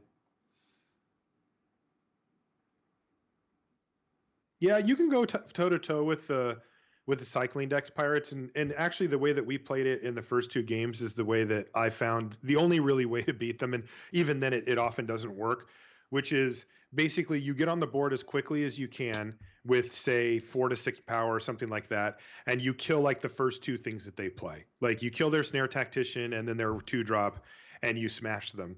The downside to it is that often they can get bailed out by Zenith Flare. Of course, everybody knows this, but you have to try to make them pay for the turns where they only cycle cards and don't really do anything else. And it's just hard because, you know, you don't get to set up your draw to do that perfectly. It just, you know, obviously doesn't work that way. Well, their hand is empty. We can do this. Let's get some luck off the top. Enough with the lands deck. We're good on them. 5, 6, 7, 8, 9 mana. So we can leech and like sack a Farfinder, or we can coil bug. If we coil bug, though, we don't have the leech available. So it's a bit telegraphed that we're not bringing it back here. But we are going to pass here and hope to do something with the leech. We have to take 6. You could just trade it off for the Mammoth. Yeah, we could just trade it off for the Mammoth. That might be worth it. Let's see what they do. I mean, the Mammoth is the only 2 cards that matter are Poacher and Mammoth on their side, right? Basically. We do have Coil Bug to mutate on if we were to lose the Farfinder. Mm.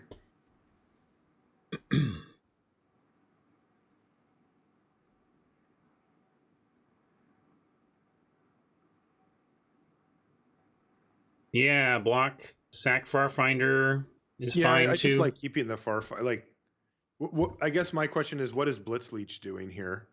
Yeah, if it's not helping kill something as important as a Poacher, like we've identified that the important cards on our opponent's side are Poacher and Mammoth, and they're not giving us a way to kill the Poacher. They are here giving us a way to kill the Mammoth. Let's take it. Sure. What is Mike saying? Let's us keep the leech.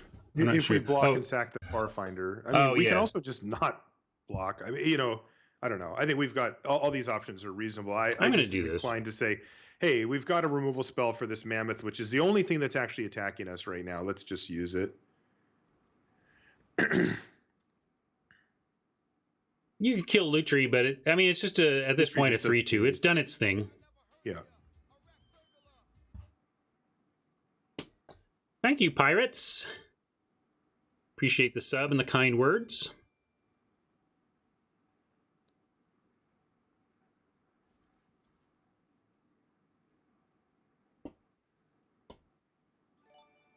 Neither of us want to eat our huge dudes for cards and let the other huge dude live. Exactly.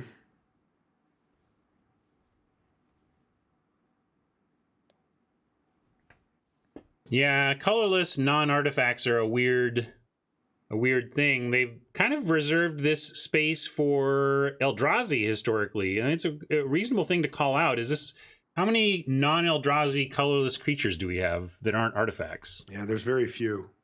It's a weird design space. Are we just going to sack the naturalist? Yeah, we could sack naturalist. That probably makes the most sense. Yeah, I just want the card.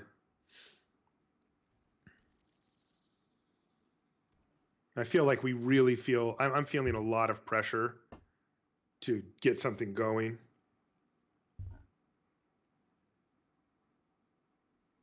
Is Construct supposed to be an artifact, though? It looks like it has the artifact frame. Anyway, oh, they're playing another kind of... All right. Like, their cards are kind of weak here. We just need to find our good stuff. Or even just our card, like, just spells, right? Like, none of their cards are really very good. All right, there's a thing. Yeah, that's pretty good with our... Get rid of their poacher, and then we can start being the ones... Can we get rid of Poacher and also recast Coilbug here, or is that not? Do we not have enough mana for that? I don't know. Let's. We know we want to bring. Oh, we do. We have exactly enough, right? Let's at least bring this back. 3, cast it, sack it. Oh, not quite.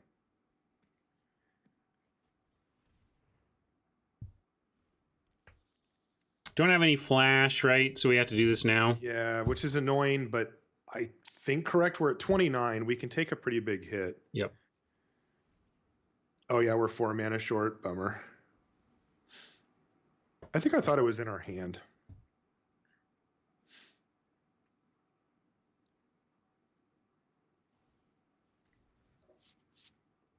What did they sack? The bug? Yeah. Cool. So we get a 2 for 1. Not really, but we get to end their stinking chain and hopefully keep ours. Let's see if they find something to do that back to us. Yeah, and at 29, like they can send in with the stupid frenzied raptor, and we're like, yeah, sure. Yeah, I'm in for chump draw too, Kenyon. I want to draw off the Farfinder now, so might as well chump with it along the way. Oh, really? Oh, okay, yeah, sure, that makes sense. We do have, if we do find a must mutate, we do have the coil bug. All right, that's annoying. Yeah, all right, well, there you go. We both removed our big draw engines. So we're going to take 9 here, but we gain one there of the we go. There we go, baby. Although it's a lot. 5, 6, 7, 9, 10. Yeah, we're still short on bringing this back, casting it, and mutating on it. But maybe we find a non-human to mutate onto right away. Yeah, also, I mean, we get to leverage our 30 life total here. Yeah, we're taking a big hit, but like getting back a thing with Boneyard, like, don't we already have a Lurker in the yard? Yeah. So we want... kind of... There we go. Baby. Got there. Got Bingo. there. Woohoo! Definitely going to mutate, get something back. I don't even know what. Yeah, we can get probably the other one. Lurker, right? And then Lurker again. We can Lurker for 2 things back and then get Mammoth and Poacher. So good. I think we consider it at least. What's the downside here? If our thing dies, then we don't get to do like a more spread out lurker plan later. Yeah, I think well, the question is this, are we trying to draw, is this draw 2 cards from our graveyard or a 4/4? What do we want? Draw 2 cards or a 4/4, and I want to draw 2. So yeah, so I think we do this, and we have a high life total, and we're happy about it. Also, like, they have 1 unknown card in hand and no good attacks outside of that raptor. Like, we could just take 4 next turn. We can even go, what about Leech Poacher? Leech poacher. As opposed to mammoth leech or mammoth so poacher. what is leech killing right now? The 4-2? Everything. Yeah. Anything? Literally everything. Yeah. I'm what I mean is like. Right. Well, a 4-2 or a 3-2. Good. Yeah. It kills a thing that can. It does enough. Yeah. I think it does enough more than the mammoth, but the mammoth then just starts crushing after that, right? It really does. So this is a 2-for-1, but this is like an nth for one if it just lives, right? How many cards are in our graveyard? Or library? We got 20 to their 17. I think I would just go mammoth leech. My inclination is not even poacher. I don't know. I mean, I think it's close. Like leech poacher, I think is totally fine too. All right, we'll do leech mammoth. We'll just get our big stuff. I'm cool with that. And my daughter just showed up. Where was she? I thought I saw her. There's Katoon. That's my daughter, Clara Katoon, who is turning 19 years old today. Happy birthday, Clara. Everybody give Clara a big happy birthday. For those of you who have enjoyed the Haven't Met Chat Yet karaoke gift, Clara was my backup singer on that. So some of you know her from that.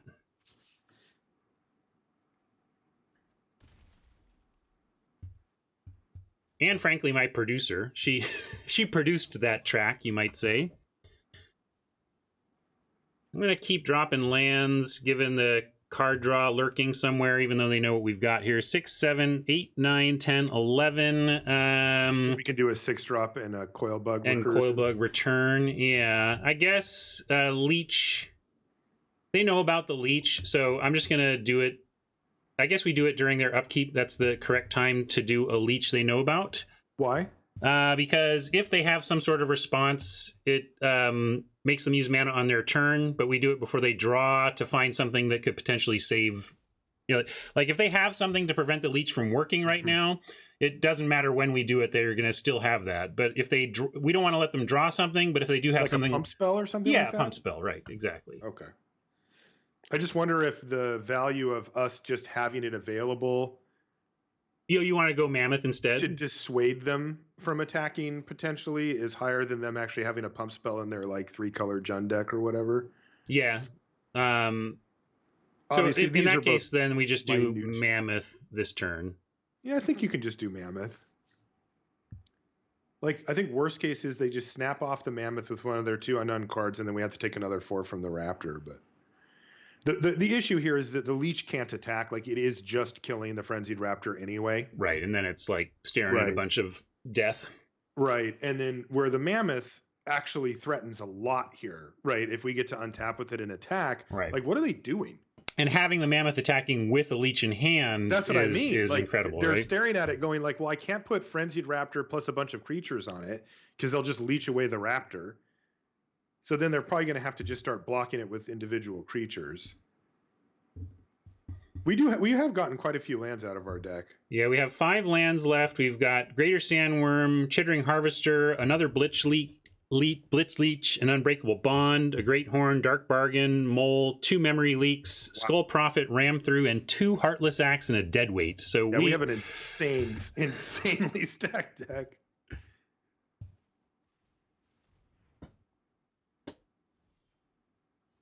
Yeah, Clara and her generation are having a weird time right now. I feel like my daughter was on the cusp of going out and making it in the world, you know, Mary Tyler Moore time for Clara. And then it was like, no, sit down, stay in your house and shut up.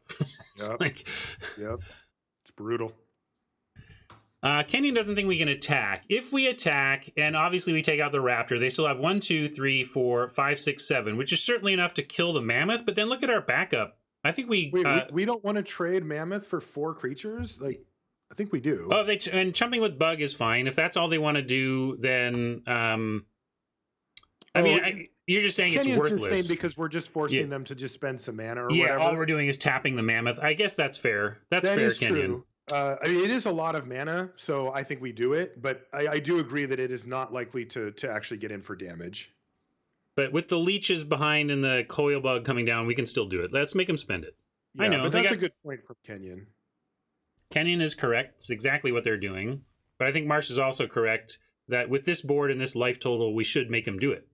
Yeah. We don't know how much maybe they got instants that are expensive in hand or something. Yeah, and even if we just reduce their mana by 2, who knows, you know? Basically just that it's free for us to do it, even if the upside to it is negligible. There you go. And then someone calls it. Very good. It's a reasonable point. We didn't talk about that angle. They got us. They're going to get us anyway, to be honest, but... Yeah, I mean, at some point, we have to attack with that thing, and they're going to get it. But we didn't think about it. We're okay on library. We're 15 to their 18. Yeah. Because they got way out ahead of us early. Also, they never play around the second Blitz Leech. Nobody plays around the second Blitz Leech. Yeah, we're fine. Those are the moments that feel kind of bad because we went for like a very low upside play, but there is no world where we don't interact in combat with the Mammoth, and since they have so much mana anyway, the Lurking Deadeye will always kill our guy. So boom, they got that. Well, we have still, you know, if we find our bond, we have to figure out what we want back, but even that doesn't feel devastating.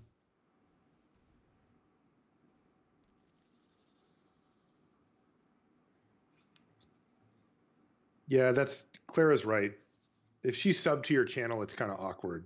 It's just like, here, Twitch, have some money.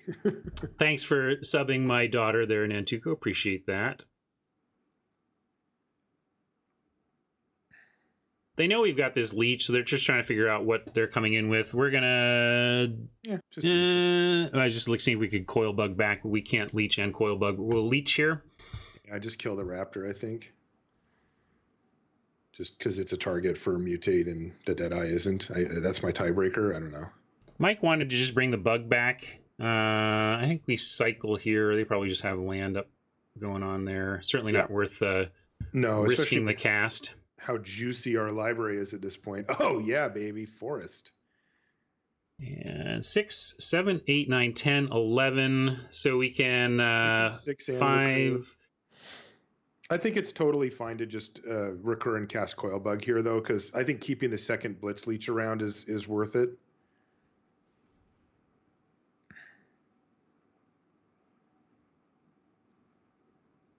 And we're in a stable board. And we have the best sleeves. Hard to lose with those sleeves, you're right. Yeah. Coil bugs just trade, so no sense attacking. You know, I picked those sleeves strategically, right? What's the strategy? Well, there's two. One of them is that it looks like a blue card, so they think we're playing blue when we're not. Also, intimidation factor. That's like 4 rows of teeth. It's they're not very straight. No, that makes it scary. They look pretty effective though. We're on 12 them, 16 us library count. So almost plan A now is decking them. What was that? What was the flavor text on that card? It was like a riff off of "We're gonna need a bigger boat." It was pretty fun. Yeah, it was like what is that card called? Voracious Great Shark. There is no boat big enough. Ooh, hello. That's interesting, but not amazing, right? They're just gonna. No, but we get to play it. We get a 4/6. A 4/6 is all right. 7, 8, 9, 10, 11, 12. But yeah, we're almost just want to save the other leech. But I definitely save the leech, and is there any downside to playing the harvester here? Oh no, actually, sorry, we are at 12. Yes, we can do both anyway. So there you go. I got shut up long. I can add short columns of small numbers. Are you going to mutate it? No. Really? Well, wouldn't we rather have wideness? I don't know. We get wide. I mean, they lose a creature. It's the same. Yeah, it's dumb creatures though. Yeah, they sack a bug. They don't even lose a creature. They just sack a bug. So yeah, I'm gonna go no mutate. Guy. Sure. Kenyon wouldn't even play it. Yeah, I think that there's an argument. Like, is there a sweeper that we would like to have this harvester for post? The coil bug just. Well, they're not doing. They don't seem to be doing like ultimatums or anything. Yeah, I think Kenyon has a point here too, just that about we could like mutate onto it to get the trigger and get the value later or whatever, but we just don't have enough mutate stuff. Yeah. Yeah, it could be We're an trying to extinction deck them, event. though, right? So no attacks. Well, the attack we could start making is if double coil bug. They don't have good blocks for double coil bug. They have good blocks for single coil bug because we just trade bugs. But we could start sending in bugs, and we do have the other leech for crackbacks as well. So I think we can actually start sending in bugs. Okay. What is the library scenario here? They're 12 to our 15 currently. All right, so we just need to make sure we don't that doesn't get out of whack, right? Right. Keeping an eye on library totals. Nice. Deck health, says Darkstorm. I like that. Yeah, that's that's the local slang here. That's good. Yeah. We have not cast bargain yet. And we probably won't if we draw it, right? Well, we'll see what the numbers look like. Well, it puts us to the wrong side of it. 11 to 15, though? No, it doesn't. We can still do it, right? Oh, they're at 11 on their turn. Okay, yeah. So, I mean, it makes it just to the wire. You can't do anything else, but... Yeah, it's -3 to library, which is exactly the tolerance of our library. So...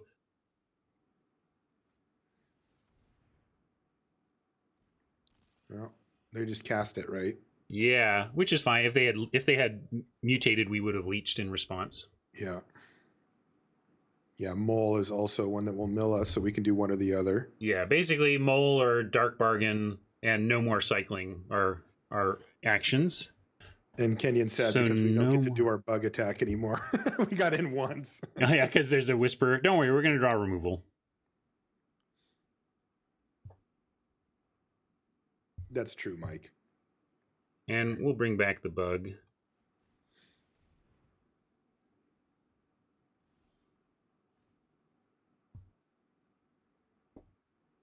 That's true. We get attack and leech the whisper if we want to do that, or dead weight the whisper here. But now we can't. I mean, because we only have the one bug now. Yeah, I mean, we assume they would just trade bug for bug. Yeah, they might. We can just go leech dead weight and kill the whisperer. That seems reasonable.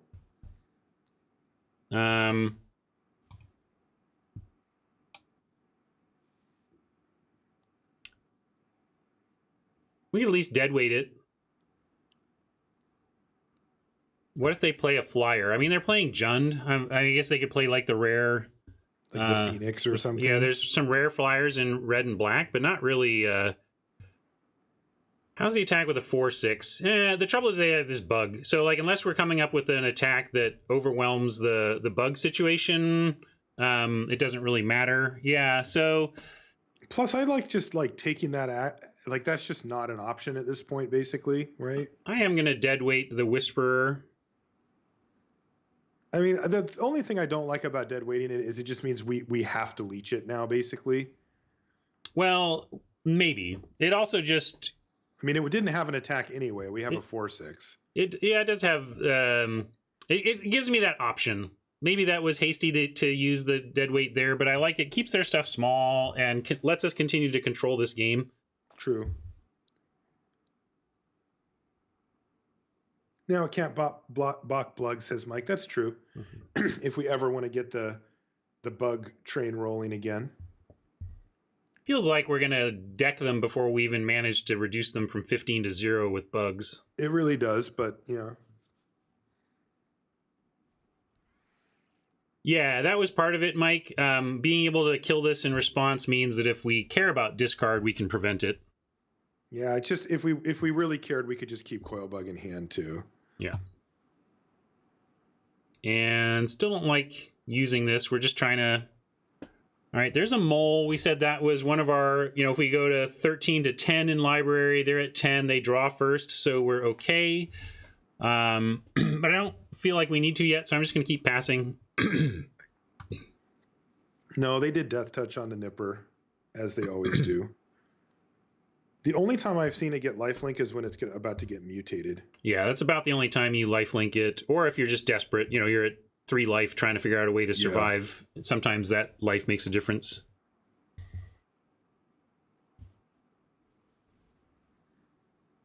Man, I got to say, for like a pretty big time rampy deck from our opponent, they've got a lot of really junky little creatures.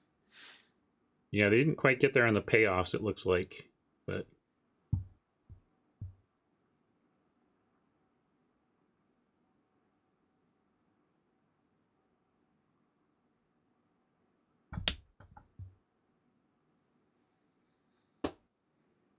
yeah, that's true, Kenyon. Our opponent has a lot of air in this deck. I mean, with all that mana, they could have easily come up with some nasty stuff. Memory Leak's interesting. If we cycle it, we can't cast Dark Bargain. We could just cast the Leak. I like just casting it, I think. Save it for discard, too, is another option. Mm-hmm. I would just cast it. I don't know. All right. I bet it's 2 lands, but we can. Yeah, I don't have a high expectation for it, but we can take something out of there. Ooh, can we get a bug in the yard and then nail it? Well, it does hit graveyards, right? Oh, they can just return it. Yeah. Yeah. Although, if we Memory Leak, if they return it, no matter where it then we just make them discard it again. Yeah. I think it just discards, right? Or does it exile from hand? No. Yeah. Oh, yeah. So it exiles from hand. So we would get it no matter what. Yeah. Does it matter, though? Also, now they have the Naturalist, so we can't actually force the bug block. Yeah, I think at most we cast it, or we just hold it. Yeah. Mike wants to swing 2 bugs. But I don't like swing 2 bugs. What do we do? How do we... We're never winning with 2 bugs, right? No, we're not. So we can just say go. The only thing I care about now is like an ultimatum or something, right? Yeah, I mean, we could just leech the bug and then leak.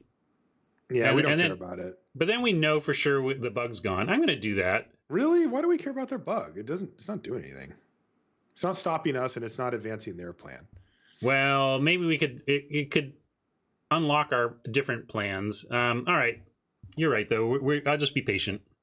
Oh, they can't even cast any ultimatums. Yeah, they would have already gotten the lands. You're right. Yeah, we're just going to deck them.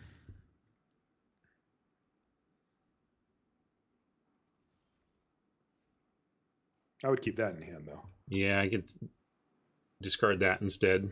Yeah. Should we try the Memory Leak, though? I didn't cast it last turn. I just kind of passed, but now they have an extra card in hand. Sure. I'll take a look. What are you slow rolling, Chevs?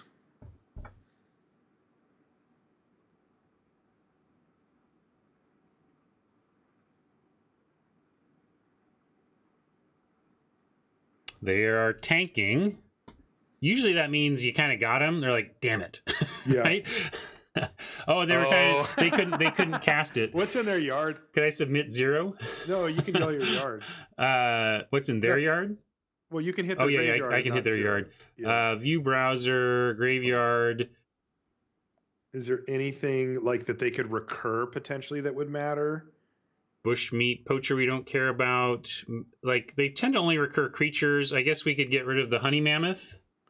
Yeah, is the sonorous howler a thing that we care about? No, right? They don't have any other... Yeah, I think mammoth is the biggest threat. Kind of weird, but go for it, Oppo. They may as well cast it, though. Yeah, given that they're going to lose, they need to find... they need to turn the corner and win, so they ought to be casting it. And they should do it as soon as possible, because they have to get these things on board to actually leverage them. So they should cast Dark Bargain like right now. Yeah. So maybe we should have taken it and forced them to do it. But if that was correct, but yeah, the problem is that they probably know the rest of their cards and know that they don't actually have anything that can break through here. Maybe so. But yeah, if they had something, I don't even know what they could have. Like maybe one of the apexes that they could cast with this mana, something like that. I'm just gonna keep not playing the leech. I mean, I guess maybe here's 5. Oh, gosh, we even get leech and sandworm. Okay. And we don't care about discarding the mole at this point. Just not what No. we want.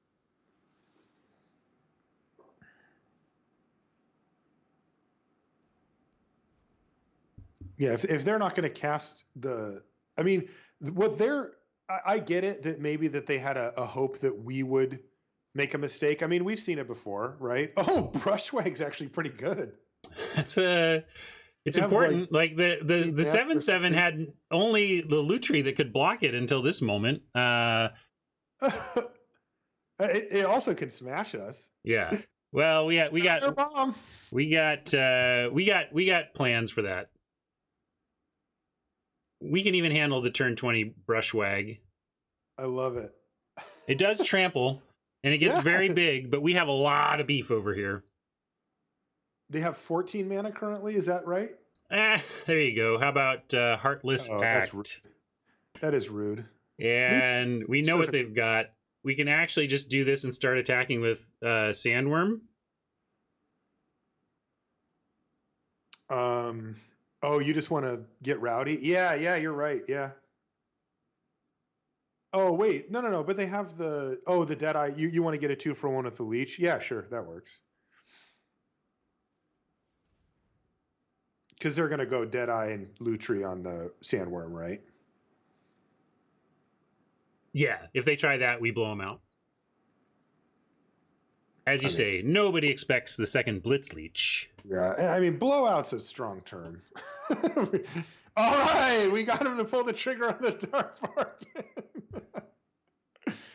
Oh, that's just great. So they're going to go down to 3 cards in library now? Something, yeah, 3. Media just says, don't even do it. Why are you attacking? Look, your plan is to deck them. Why are you changing your plan? That's fair. Why? Well, because, I mean, the reason to do it is because we could get them in 2 turns, right? Yes. I mean, this is a 2-turn clock. It's better to apply pressure to their life total. But we don't really get them any faster, Marsh, because they are going to at least chump and get destroyed, right? And then we go, we attack for lethal with their empty library anyway. Oh, the turns doesn't change? Yeah, because they block it here and then stay at 13. Then they go to 2 cards, and then we attack to 7, and then they've gone to 1 card. Oh, no, it does change it by 1 clock. Sorry, it does change it by 1. Yeah, I don't see risk here, I guess, is the main thing. Yeah, I'm going to... I don't... The opponent's crackback is just completely terrible. And we are at 21. We have a leech that we're going to have on board.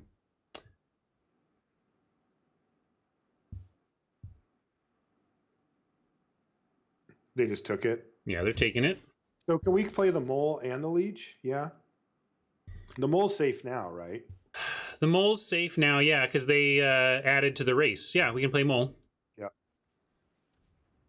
Man, it's going to mill 3, 6 spells. You know it. Oh, we got to land. Ram through, boom, and land. Not too bad. Not too bad, actually. They're 3 to our 6. We're still ahead. They have Death Touch here. Mm-hmm. What's your point, Rat? Because of this, they can't block this, though. Yeah. Yeah, Ram through could have gotten us a win with certain, on the excavation mole plus some extra damage or something, but looks like we're not going to get... That wasn't going to matter. You said, though, our primary plan is still to... Yeah, they're just in desperation mode now. So we want to leech pre-blocks here, right? Yeah, we're going to leech, and... It's interesting to choose if we want Deadeye or Lutri for the most power. Or Nipper for the Death Touch, or... Yeah. I think Nipper can just trade with a bug, so probably not. These all right. Bugs, though. Their whole board trades with a bug. Yeah, let's just go for the biggest thing. Yeah.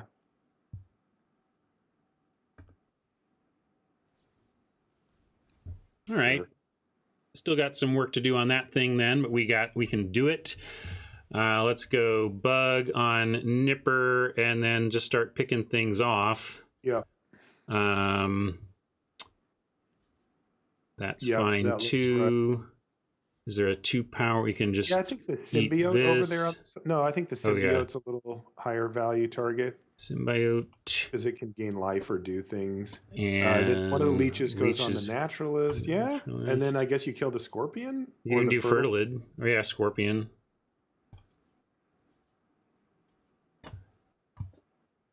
Sure. Don't kill the 1/2. I don't think it matters, Steven. Yeah, this is just going to be them scooping anyway. I mean, it gets them to 8, I suppose, but it's true. Like, why give them some extra life? We'll just do this. Sure. That's reasonable, Steven. I don't think it matters, but it's reasonable. Yeah. Tighter play. Yeah, I like it. So here we take 5 damage.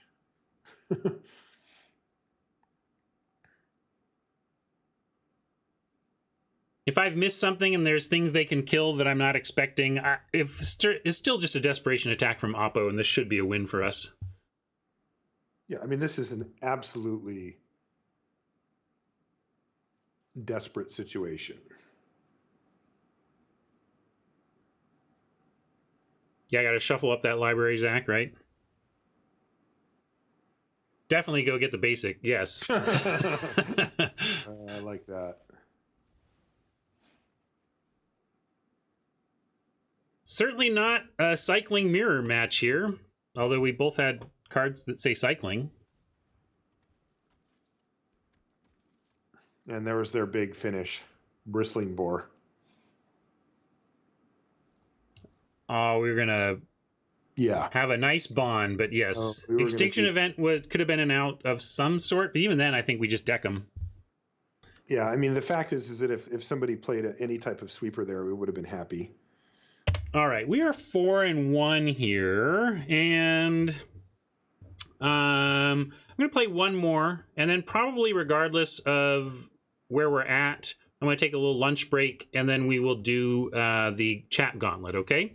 So hopefully this isn't quite, even if it's like a 40-minute game, we're not that far over. So if you are one of my competitors for the chat gauntlet, start stealing yourself up. We're going to get going on that in a little bit. And YouTube friends, sorry you're not going to see the end of this event. I will try to, I might finish it offline over the weekend, and I'll post how the deck did. But I think this is going to be our last game with this deck. But it's been fun. This deck has been great. And this deck is sweet. I like this. We can do just a hard cast 3/4 on 4. On 3, I mean. Olive Man wants to know what the chat gauntlet is. Chat gauntlet is what we do around here on Friday afternoons now, at least afternoon my time. We draft offline on a site that lets you do some offline magic drafting. Oh, let me spell it right. Heroku. Here's some info on it. And what we're going to do is I'm going to draft against 7 viewers offline, and then we're going to bring those decks into Arena and use Friend Challenge to battle against each other, except the way I do it as the streamer against viewers, I'm going to take on every one of my 7 opponents in a 1-game match, making a best of 7 against chat today. So we have a weekly best of 7 against chat.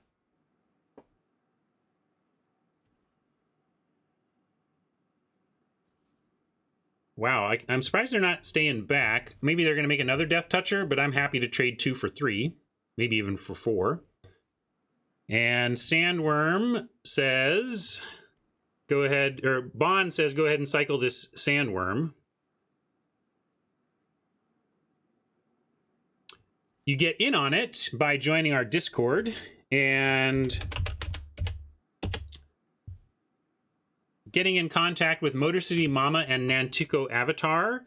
Now, there's kind of a minor leagues. If you want to join the Friday competition, you're going to have to jump into the Discord and get to know our crew and join them in some midweek drafts to show that you know the software, that you know how all the whole system works, and then you can be part of the pool of players we draw from to populate on Fridays.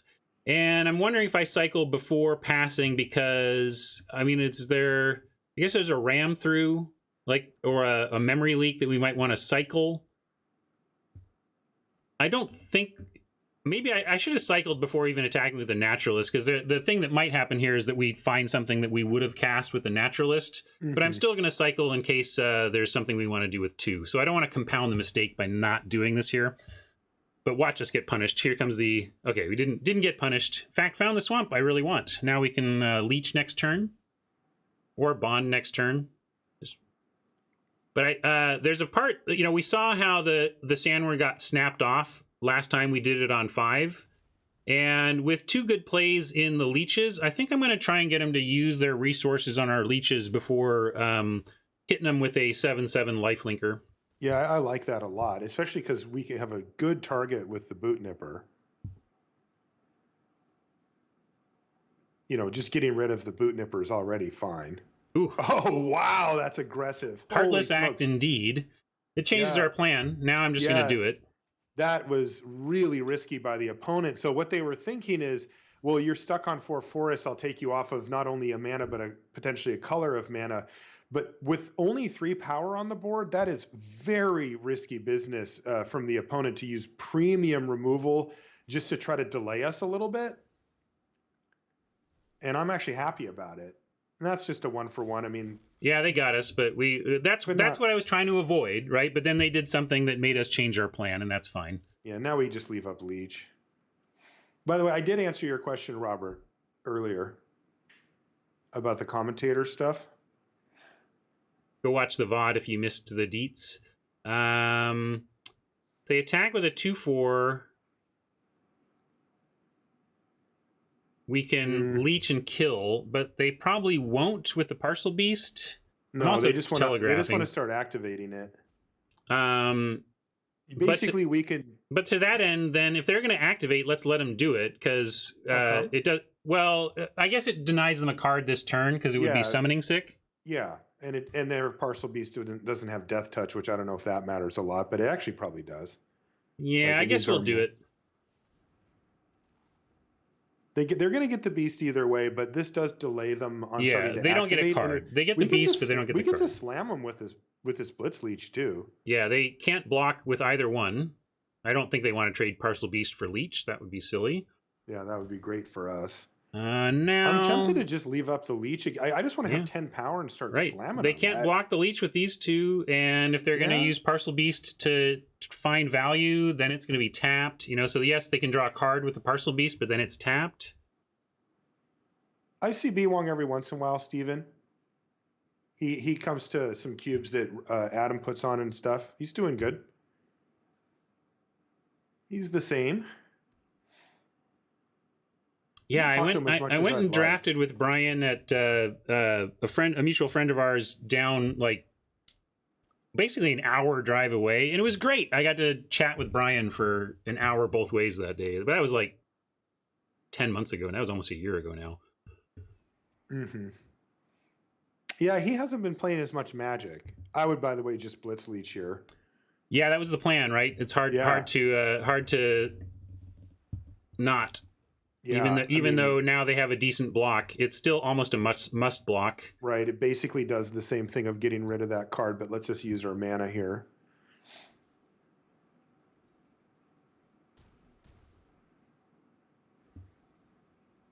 And can we do both of these? Or we can poach and mole, so we should. Yeah. It's just crazy how much pressure a card like Parcel Beast puts on the board, right? I'm willing to just do crazy stuff to try to get out ahead of it, because every single turn that goes by with Parcel Beast on the battlefield, that's brutal. Yikes. Ouch. Just when we thought we were doing okay. Removal would be nice. We're still in good shape if we find some of our removal. We didn't this time. That's unfortunate. Can't attack, but we can the bug and actually cast the bug, so we should be doing that.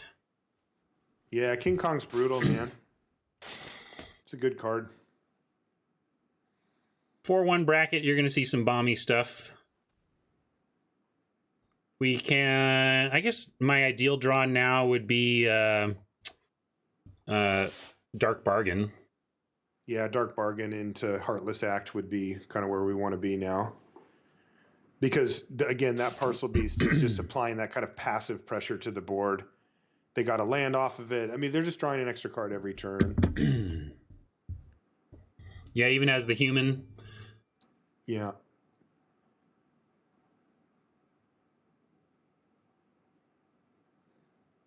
Just same thing. We're going to do a regular old Ikoria draft. But yeah, the nice thing about the Friday Gauntlet is that we can mix it up. We can do whatever we want. Well, that's brutal. Yeah, they're cleaning up now. We need some serious action or we're going to lose to this Parcel Beast Kong. We tried to pressure, but the pressure is coming back this way. Yeah, I would just chump with the bug. We could chump with the bug. My problem with it is out of mana? Yeah. Oh, yeah, we could just trade for it. Yeah. We probably need to. I mean, we're behind no matter what we do here. But they left the shields down, right? So yeah, we better do it. Basically trading our leech for that Koglo seems really good. But we're in bad shape with that land. Should you play it? I would play it. Yeah. If you draw... We draw a Dark Bargain, we need to have everything. Yeah. Yeah, Hodge is predicting they just have another one of those. Yeah, there you go. They did it on purpose because they were going to get it back. Mm-hmm. Good call, Hodge. Look at these bombs. Wow. Brian's your pick for most influential co-host. I would give that to Ryan. I mean, Ryan laid the foundation. He's the most influential person, like more than me on NLR. Man, that's kind of you, Marsh. I'm gonna say we're in serious trouble. We're bricking out on lands. I'm gonna say it's lunchtime. Yeah, we're close to lunchtime, and as a gift to my daughter, she loves music. I'm gonna say about as much as I do. We could have a fight as to which one of us likes music more. But she loves my likes the themes that I do and stuff, and wanted to. She's going to give our lunch break music. So I have a playlist of 3 songs from Clara. She's chosen these. Yes, she's carefully curated. She's curated a lunch break music session for you all. Some music that Clara would like to share with chat. How much time do you think she put into it? Thinking about these songs. Oh, yeah, probably this list, the order that they show up in. Probably 20 minutes. Wow. I mean, she just looked at songs she likes these days and decided which ones. Okay.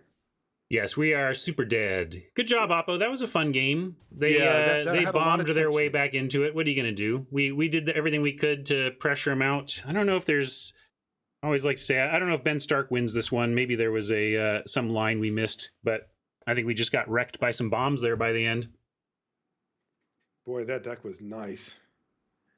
So we're going to pause here, though. I like that we have at least the old 4 wins. We did make it to the 1,400 gems, which is the line that makes me feel like we basically broke even. Between the packs and the gems and the cards and the future gems we get, always feels good to 4-win a premier event. So that's great. I'm going to hop back into Soapbox View real quick so that we can say goodbye to our YouTube friends.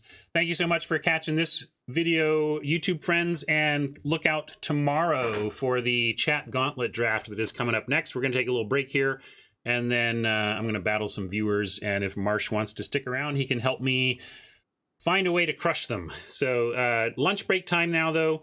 Bye, YouTube, and we'll catch you next draft.